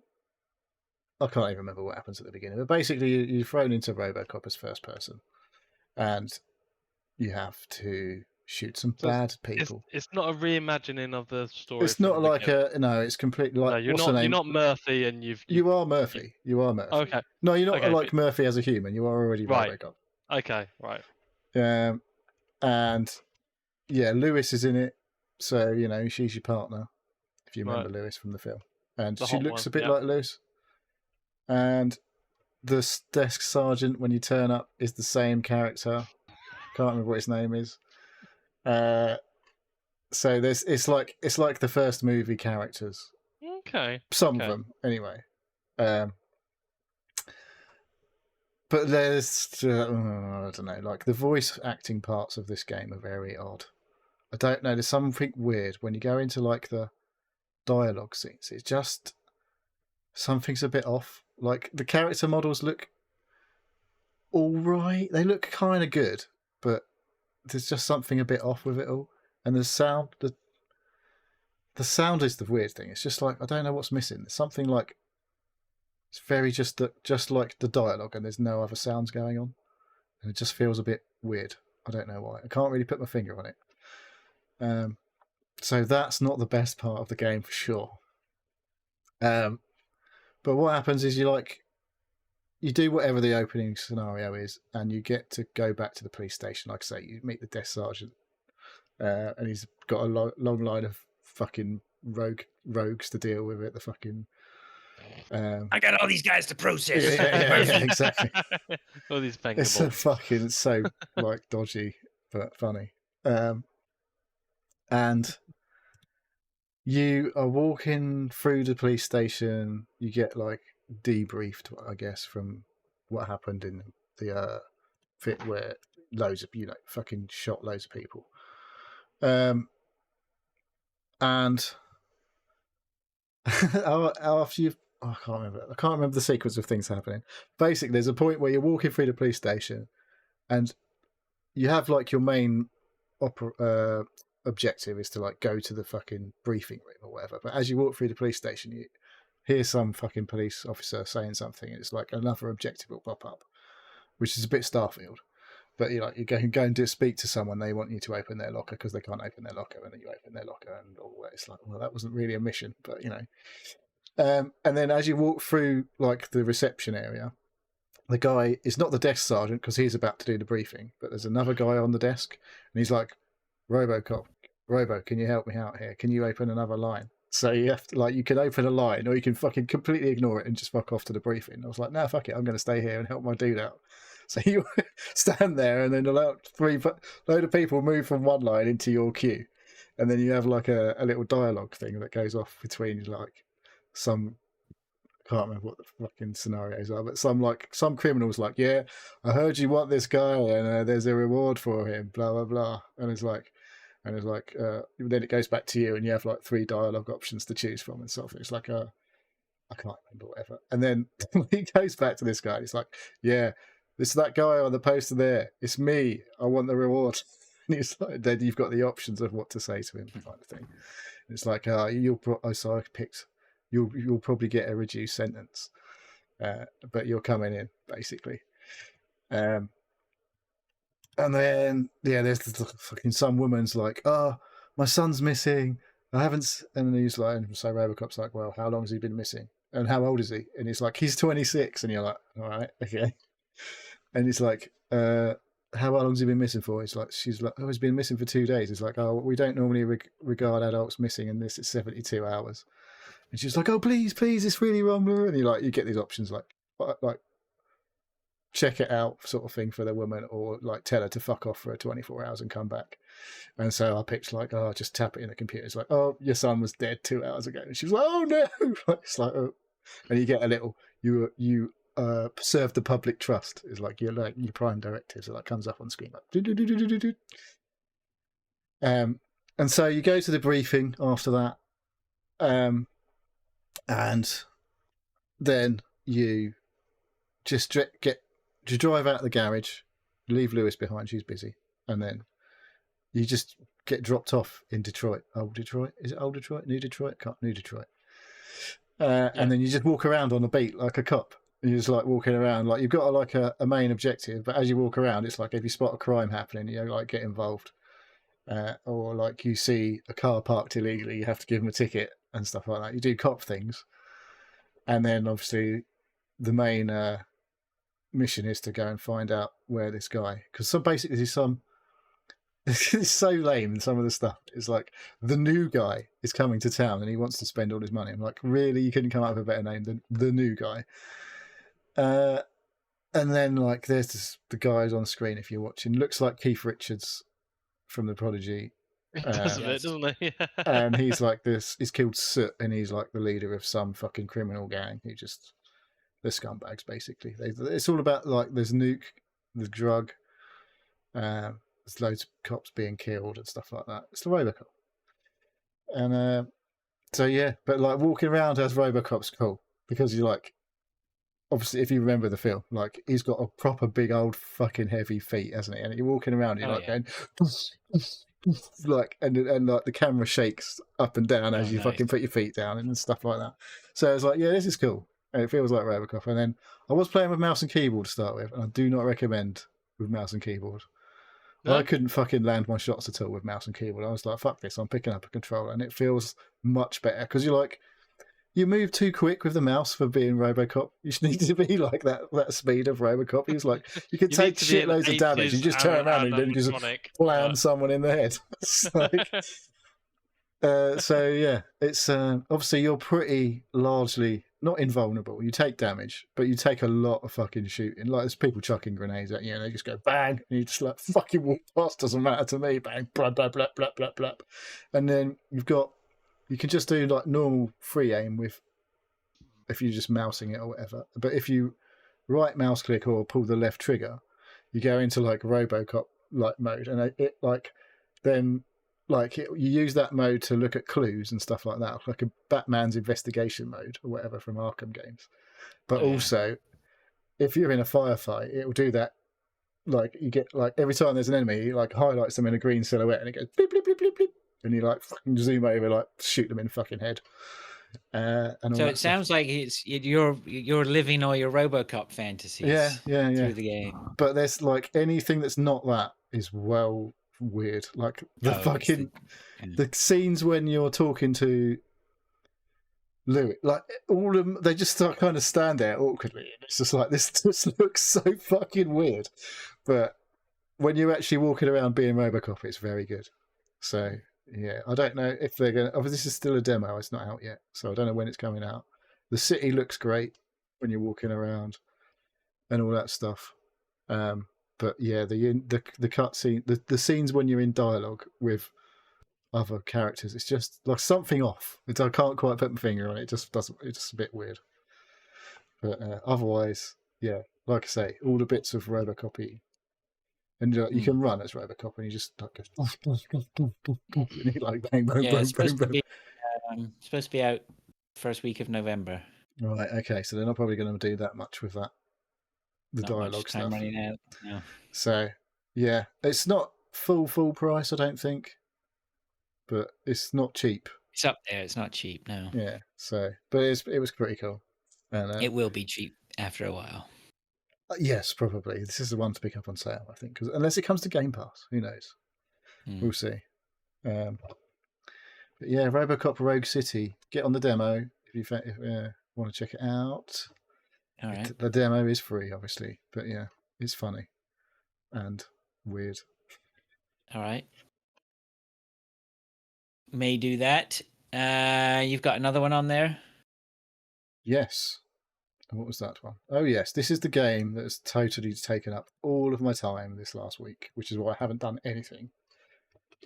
I think I foolishly said last week that none of the bosses have been very hard. Yes.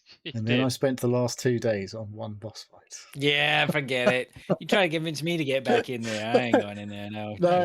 What I did, it was literally, I'd been doing the same thing over, and I was like, fucking hell, I just can't do this. It's doing my head in. Yeah, that's called Demon Souls. I mean, And then Lies of P. I went and picked up, because I've got so many weapons, and I've just been using the same 2 or 3 weapons the whole time. I was like, you know what, I'm going to go and I've got so much, I've got a load of money in the bank kind of thing that I can just sell.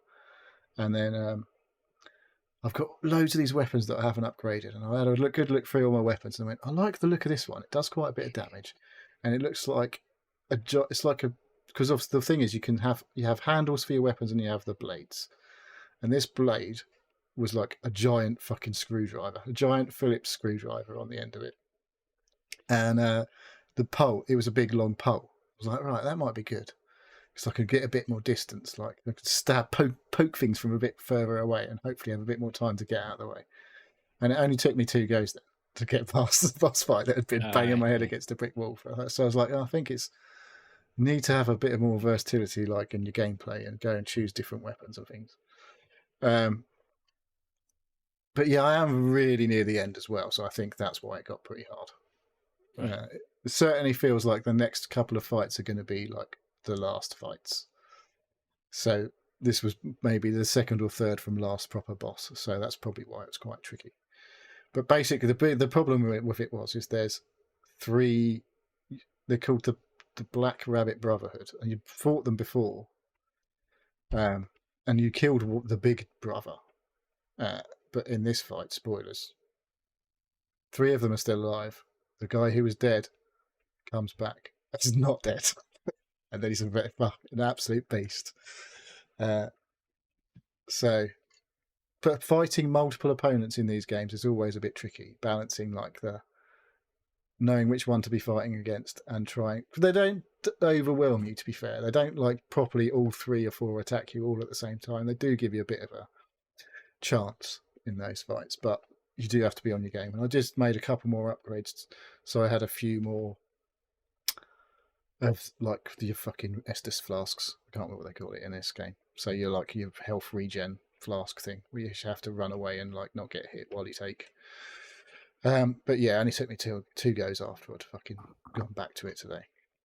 But I literally was doing it for hours yesterday. For fuck's sake, I can't fucking do this.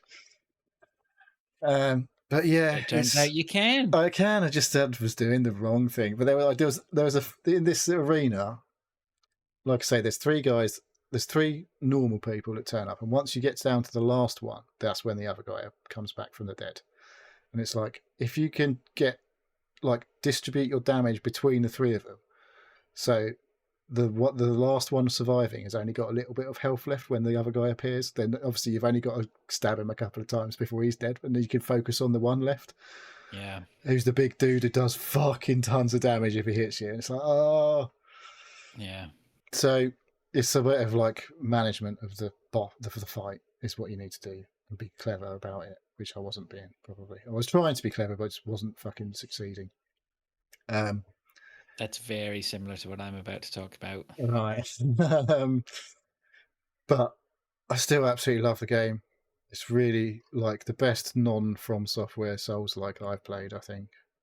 Yeah. Certainly seems better than Lords of the Fallen, by judging by the reviews that have come out today and yesterday for that game, which was the big reboot. I thought that was already out. Yeah, it's a franchise. Well, I don't even know if it is out. If it came out today, but there was a game called Lords of the Fallen. There was an old game and it's been rebooted basically, so it's a new game. But there's tons of interesting mechanics in Lies of P that aren't in the other games, like this whole skill tree that is not in there in the other games, on top of all of the other stuff. You all like is the way you can switch weapon parts and stuff like that. It's very good, and largely, it's been a lot of fun. There's been a couple of times where it's been like, oh my God, I can't fucking believe I'm going to get this far and not be able to finish this game. But I've succeeded in the end with a little bit of thinking and the change up of tactics. But basically, this arena that I got into this fight was what I was going to say. There's a few places where there's like objects in the battlefield kind of thing. So I basically massively cheesed the last fight. The last guy, I got to this point where he was basically chasing me round in circles around this thing. This like cluster of I think it was like gravestones or whatever, something like that, like a big cluster of objects that would get in the way between. Whenever he started doing his big attacks, I was just like, I'm just going to run the opposite side of this thing and stay there so that you can't fucking hit me. Which is obviously a lot easier to do when he was the only enemy left. But yeah, I was just running around in circles while he did his attacks, and then he'd finish attacking. I just run around the corner and poke him with a big stick, and then run away again. It was quite funny. But that's all right. Cheesing it. I was like, "Fuck it, I'm gonna have to cheese this because it's a legit strat. It's a legit strat." He absolutely battered me once, and I was like, "Fuck!" He's nearly killed me, and I've got like no fucking no pulse cells they call them to like bring back your health. But if you got none left, as you do damage, you can build up another charge. So you have to keep like it encourages you to like do a few more pokes. Like I'll do that extra poke. Oh, I've got my health back, so I can bag an extra health in, and then. Oh yeah, but this guy, when he hits you, it's so fucking much damage just disappeared off your health bar. You're like, shit! And I thought I'd fucked it, but when I fucking stabbed him, I was like, yes! These games, like, no other game, I think, makes me literally scream like, in like celebration when you actually do something. No other games make me do it. I'm just like, yeah, whatever. But yeah, all of these games, it's like, fuck yes! When you fucking beat something that's been doing your head in. But yeah, so Lies of P's a big thumbs up still. Hopefully have that wrapped up next week. Yeah, like I say, I feel like this definitely got massive end of game vibes going on now. So I'll be surprised if there's another 10 hours to go after this. But how long to beat apparently says 28 hours. I'm at like 50 odd hours. I'm like, that's bullshit. At least how long to beat. So I don't know how people do these games in 28 hours. I reckon they're lying, mostly. All right, good luck then on your finish on that one. I was going to pass to Dave, but I think I'll talk about Sea of Stars because I've been playing a lot of that.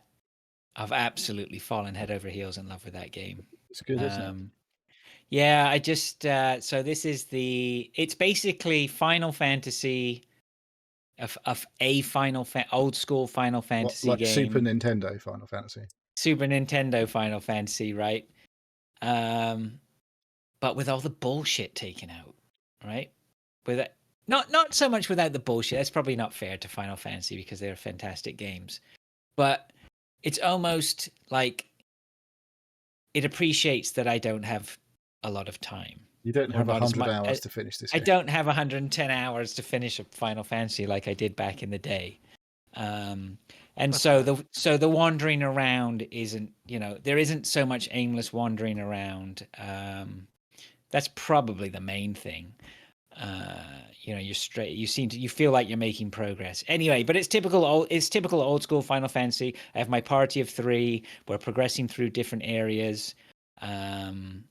And picking up fights along the way, leveling up your characters. I have one guy. I have a girl in my part. You played this, Neil, right? Yeah. So my main is the girl, and so she's the one I control, but they have one. It doesn't really make any difference. When you get into a fight, they just you just take turns. It doesn't matter. You can pick who you want. Yeah, exactly. Yeah, you can choose which order they go in. Yeah. Anyway, I've sat down and I've played a lot. I don't know how many. I reckon I've done about 8 hours. I finished the Windy City last night. So, where you're have in the cavern. Have you been to the Pirates? You done the Pirates? No. Oh, that's so I'm ahead of you. Yeah. I'm definitely not 8 hours in, but I'm probably a good 4 or 5 hours in now. I put a big chunk of time in last night. It was the sort of thing last night. I played for an hour, and I really wrapped my head around the combat. So, have you used any of the helps, the aids? Yes. So I was going to talk about that. because I was so first of all, the Is that combat side. martial aids or the marital aids? Have you played this, Dave? Then as well. No. Yeah. Oh, okay. Oh, the marital aids. Yeah. Well, first of all, I'm just going to say, like, no, it's typical Final Fantasy. Your players take it's RPG, turn-based combat.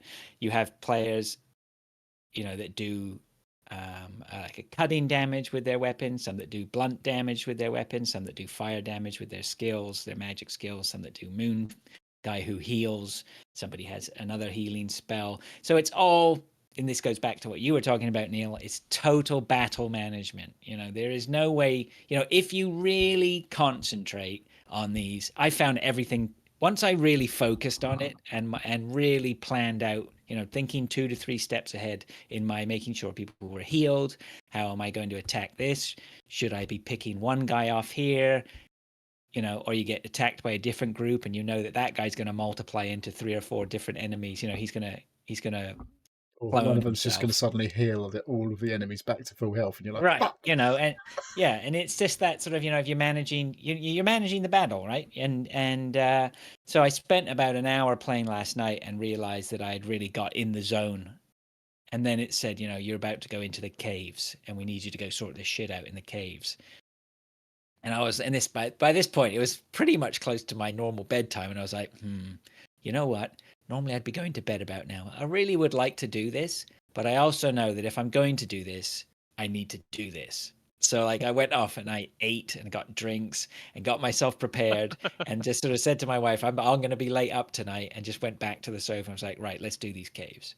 And it was great, just absolutely great. I think there was maybe one battle I got taken out in, and I knew it as well, because it's just this typical it's management, right? It's all management, and you have combo breakers where you can heal your whole team. And I started anyway, planning not just the fight, but how I'm going to leave the fight as well, right? Like trying to keep, I was at one point in one of the fights, I was like trying to keep an enemy alive as long as I could, right? Because I knew if I kept him alive for another couple of rounds, I'd get the combo break and I could fully heal my whole squad, and then we could kill him, and then they would all be fully healed as we progressed then. Because the only time I died, and I knew it as well, I'd said to myself, most of your players are on half health. If you go into a fight right now, you better, if you see some enemies, heal yourselves up before you fight them, because you don't want to be going into a battle half health, right? Everything's so finely tuned, you can't do it. And I fucking lost my concentration and went into a fight with half health and got destroyed, right? But that was just a lesson learned, right? Be prepared. Yeah, I love it. I think it's great.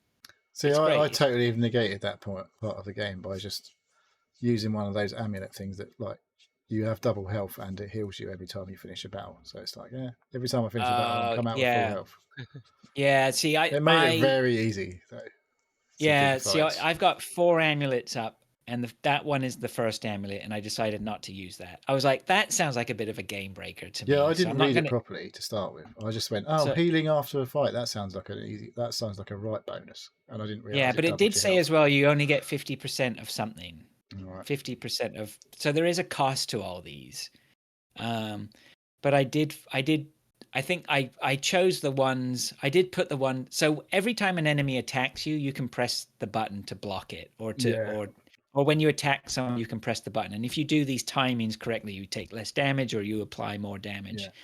And while that's okay, I don't really enjoy doing that. Like, I'll do it. I'll try to do it.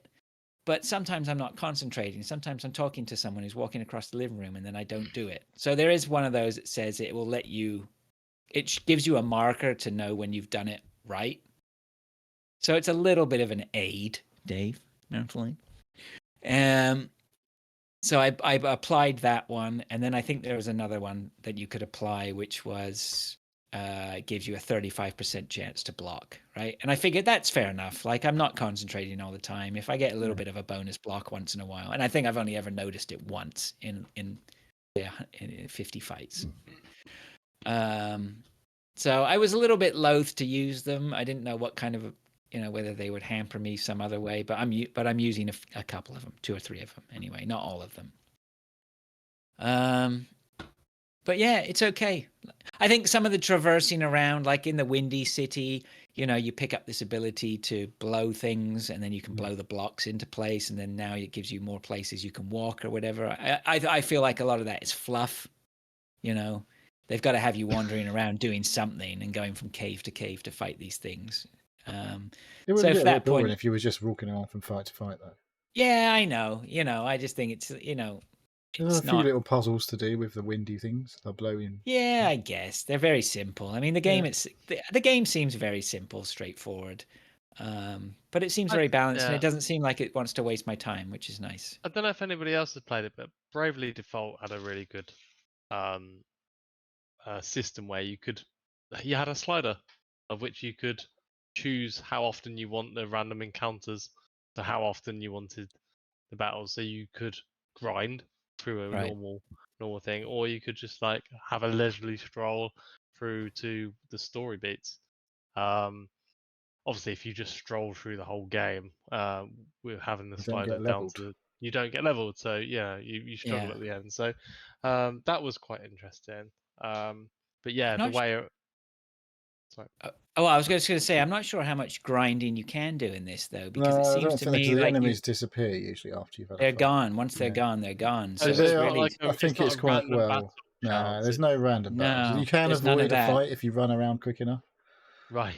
But there's not much point. There's so few fights between areas that you probably want to take every fight you can. But yeah, if you were, like you say, if you were low on health and you like walk around the corner and fuck shit, I'm in a fight, I could get into a fight here. You could run away and then go and heal up before you get in. You need to take the fights anyway, because you have to understand what the enemies are going to do. They all have these weird attacks, and you need, and the time. In all honesty, that timing, particularly the defense timing, is huge, because it can look like half the amount of damage that you take. Yeah, you don't have a lot of hit points, but I noticed like. I do.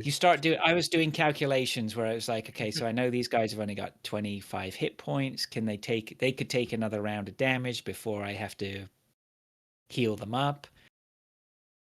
And if generally I'm finding at the level I'm at right now, if I block most of the attacks, they're only doing 10 or 11 damage. So if you're a fully healed character at 60 points, that's pretty powerful, right? To be able to hold the damage from an enemy to that little.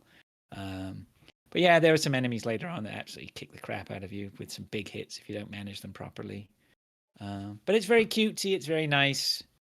It's easy going. I'm looking forward to carrying on with it. So, Sea of Stars, yeah, that definitely. Cool. It's been a week for a couple of cracking games for me. Yeah. Brilliant. Yep. Yeah, I've put that on my download list. Yeah, it's on PC Game Pass, it's on Xbox Game Pass, and it's on PlayStation Plus Extra and Premium. Yeah, I'm playing that on the Series S on my couch, which is nice. So lovely. Yeah. Cool. Yeah, so that's Sea of Stars. Dave, your last here, then the last one? Yeah, last game. So I downloaded and played some Arkham Knights. Gotham Knights. And I've Arkham Knights and Gotham Knights. Yeah, sorry. 3 beers in. Because I referenced Batman Arkham Asylum Electric Boogaloo. Because it's a pale. Well, I don't know if it's my memory of the old games that I really enjoyed Batman Arkham Asylum and the combat and the versatility of Batman. But in Gotham Knights, you're not Batman. Batman is famously dead. Batman is dead. He's been killed. Oh, is he? But I don't think Gotham Knights wasn't really highly rated when it came out, was it? No, but apparently it's better now. Not really. It was, yeah. But it came out. This is quite a long time ago now. Wasn't it about 4 or 5 years ago? Yeah. Well, no, it's not 5 years ago. It came out only a year ago. Max. Gotham Knights? No way, man. No, no. You're thinking of something else. No, not. Yeah, I think you are. Gotham Knights is not that old, surely. Oh, surely. Now you're even doubting yourself. I thought it was quite a recent game. I thought it was last year. but it's only 2022. Maybe it was last year. Yeah, you were Oh, it's thinking only the end. something else. Maybe I am thinking of something else. but it's come to Game Pass. I defer to Neil's superior game knowledge. But That's what happens It's when you ca- read Edge. Asterisk. I don't. Oh yeah. He's hardcore, people. He's Yeah. hardcore. It's come to Game Pass because nobody's buying it anywhere else. So because I it's guess not what's coming to PS Plus Extra this month? great. Yeah, Gotham yeah. Knights. I can imagine. You choose one of 4 characters that you've never heard of. Oh, you have Um, heard of them. If you've played the Lego Batman games, you've definitely heard of them. Who are they? Nightwing, which is like, Well, that's Robin. yeah, it's sort of Robin. Yeah, but there's another Robin's one in that's it as actually well. Robin. Yeah. Batgirl, is it? No, it's not Batgirl. It's Isn't just it? Batgirl's in it. Batgirl. I Batgirl's think in it's it. just supposed to be Batgirl, but it's not called Batgirl. Batgirl's called literally that? on the cover. Yeah, but I don't know. I looked at him with This Batman is the and worst Chess. podcast in history. Nightwing, Batgirl, Robin, and Red Hood. Red Hood, yeah, that's the one. Red Hood, yeah. So yes, they are sub genre names of characters that you've kind of heard. I didn't give a toss about any of them, to be honest. Nobody I- does. That's the problem with all these. No one gives a shit about that's it, minor no. characters. No, they don't. Like I You chose the guy that man. looks slightly like Def. No, what's his name? Oh fucking hell, Ryan. Deadpool. Deadpool. Yeah, That's Red Hood, though, actually. that's Red Hood, but it's not. It's not Deadpool. Like this game's so dry. It tries to take itself so seriously. Like these sub characters are trying to be. All of them are trying to be Batman and trying to be like really serious. I played 2 characters. So I played Red Hood and one of the Robins. Batgirl. Not Batgirl, obviously. Nightwing. Nightwing. And it was just bad. The combat was not great. Isn't it just Arkham Combat, though? No, it's not. It's not as good, I don't think. Oh, dear. One of the guys has a gun, which is kind of like, okay, I'll just shoot everybody then. Yeah, I don't like seeing superheroes with guns. They've got to punch people really hard instead. Then it's okay. There are characters that you can't shoot. You've got to break their big shield armor thing. So Is yeah, this the thing that had the game that had like the purple glowing things that you had to hit when it came out? And they got rid of something quite early on because everyone hated it. Oh, I didn't I think see that's that. this game. Is it? I don't know. It's not great. Doesn't sound. I don't know. I just wasn't interested. I'm going to play this. Play it. Nobody's interested in it. That's the problem, right? I mean, it just bombed, didn't it? It was just like, yeah, I didn't give a shit about the characters. The combat was. It felt to me like it was specifically designed to be one-on-one.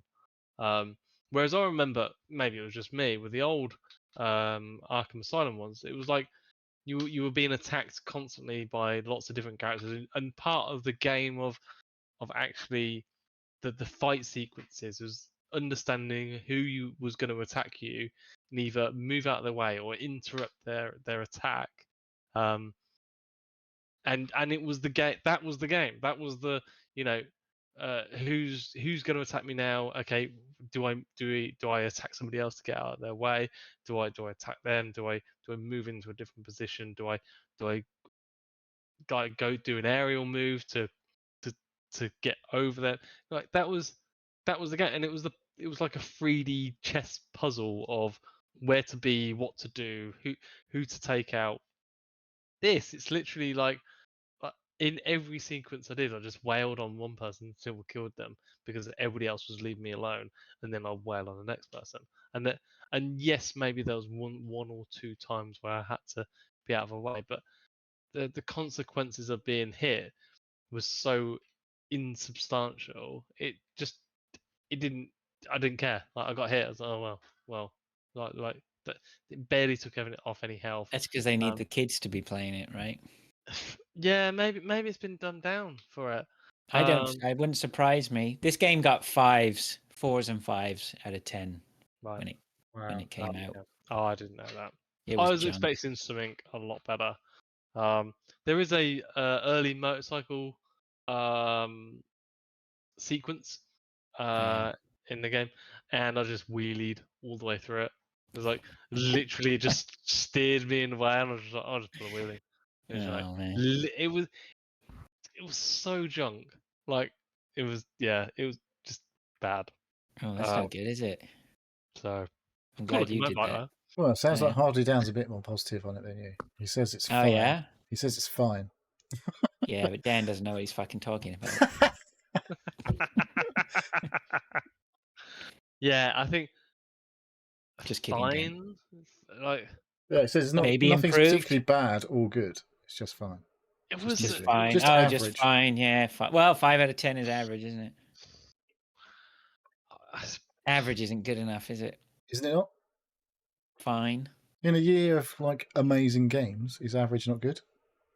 I don't. Oh, well, no, that's a good average point. is bad. Like in a year of fantastic games, average is below But surely, of all years, below the medium. this year, if your game's average, then that means it must be good.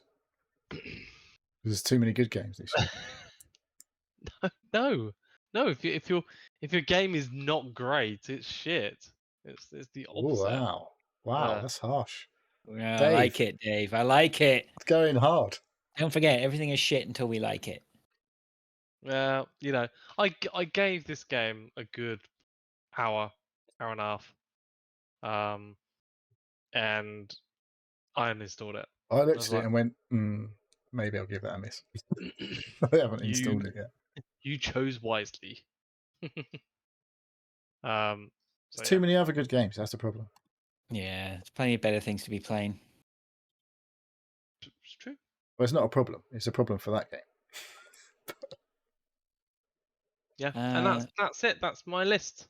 That's it. Okay, it was a good list. We put in a good session this week, boys, on video games. Finally, after 195 episodes, we managed to talk about video games. Yeah. Okay, well, that's all we got. And I think we'll call that a show. I extend my thanks to all the watchers on Twitch. I just go through them: Arnie, Hardly Dan, Mint Safe, Christian was there, Lord was there, Quaxel was in there earlier. Good to see you all. Thank you very much for joining us. I apologize if I missed anyone. I don't think I did, but then if I did think I'd missed him, I'd tell you who it was. Dave, do you want to do your end bit? Yeah, of course. I'd like to say thank you for listening to the Seal Podcast. If you'd like to ask us questions or get involved, please contact us either on Twitter or X at Seal Podcast. Email us at sealpodcast@gmail.com or join us at a Discord server. A link is pinned on Twitter or X. X, formerly known as Twitter, I think is what people call it now. Ugh. Every time I read it I read the BBC website news, and it always goes on X, formerly known as Twitter. Like, they have to put that in every time. It's just a fucking joke. I don't know what you're talking about. No. So yeah, we have YouTube and Twitch channels which we upload and stream to as much as we can. Not very often. Once a week, generally. We'll get back into it. Fred's done the shout out to Twitch chat. Thank you very much. Thank you everybody for joining. And yeah, that's it. I think that's a wrap, isn't it? I think so. Okay, all right, gents. Well, I thought we'd have a short show, but we certainly didn't. We put in a shift. All right, well, that's good. Then we'll catch up with everyone next week. I don't think we'll all be here. I don't see any reason why we shouldn't at the moment. So until next time, then, everyone, cheerio. See ya. Thanks, guys. See you later.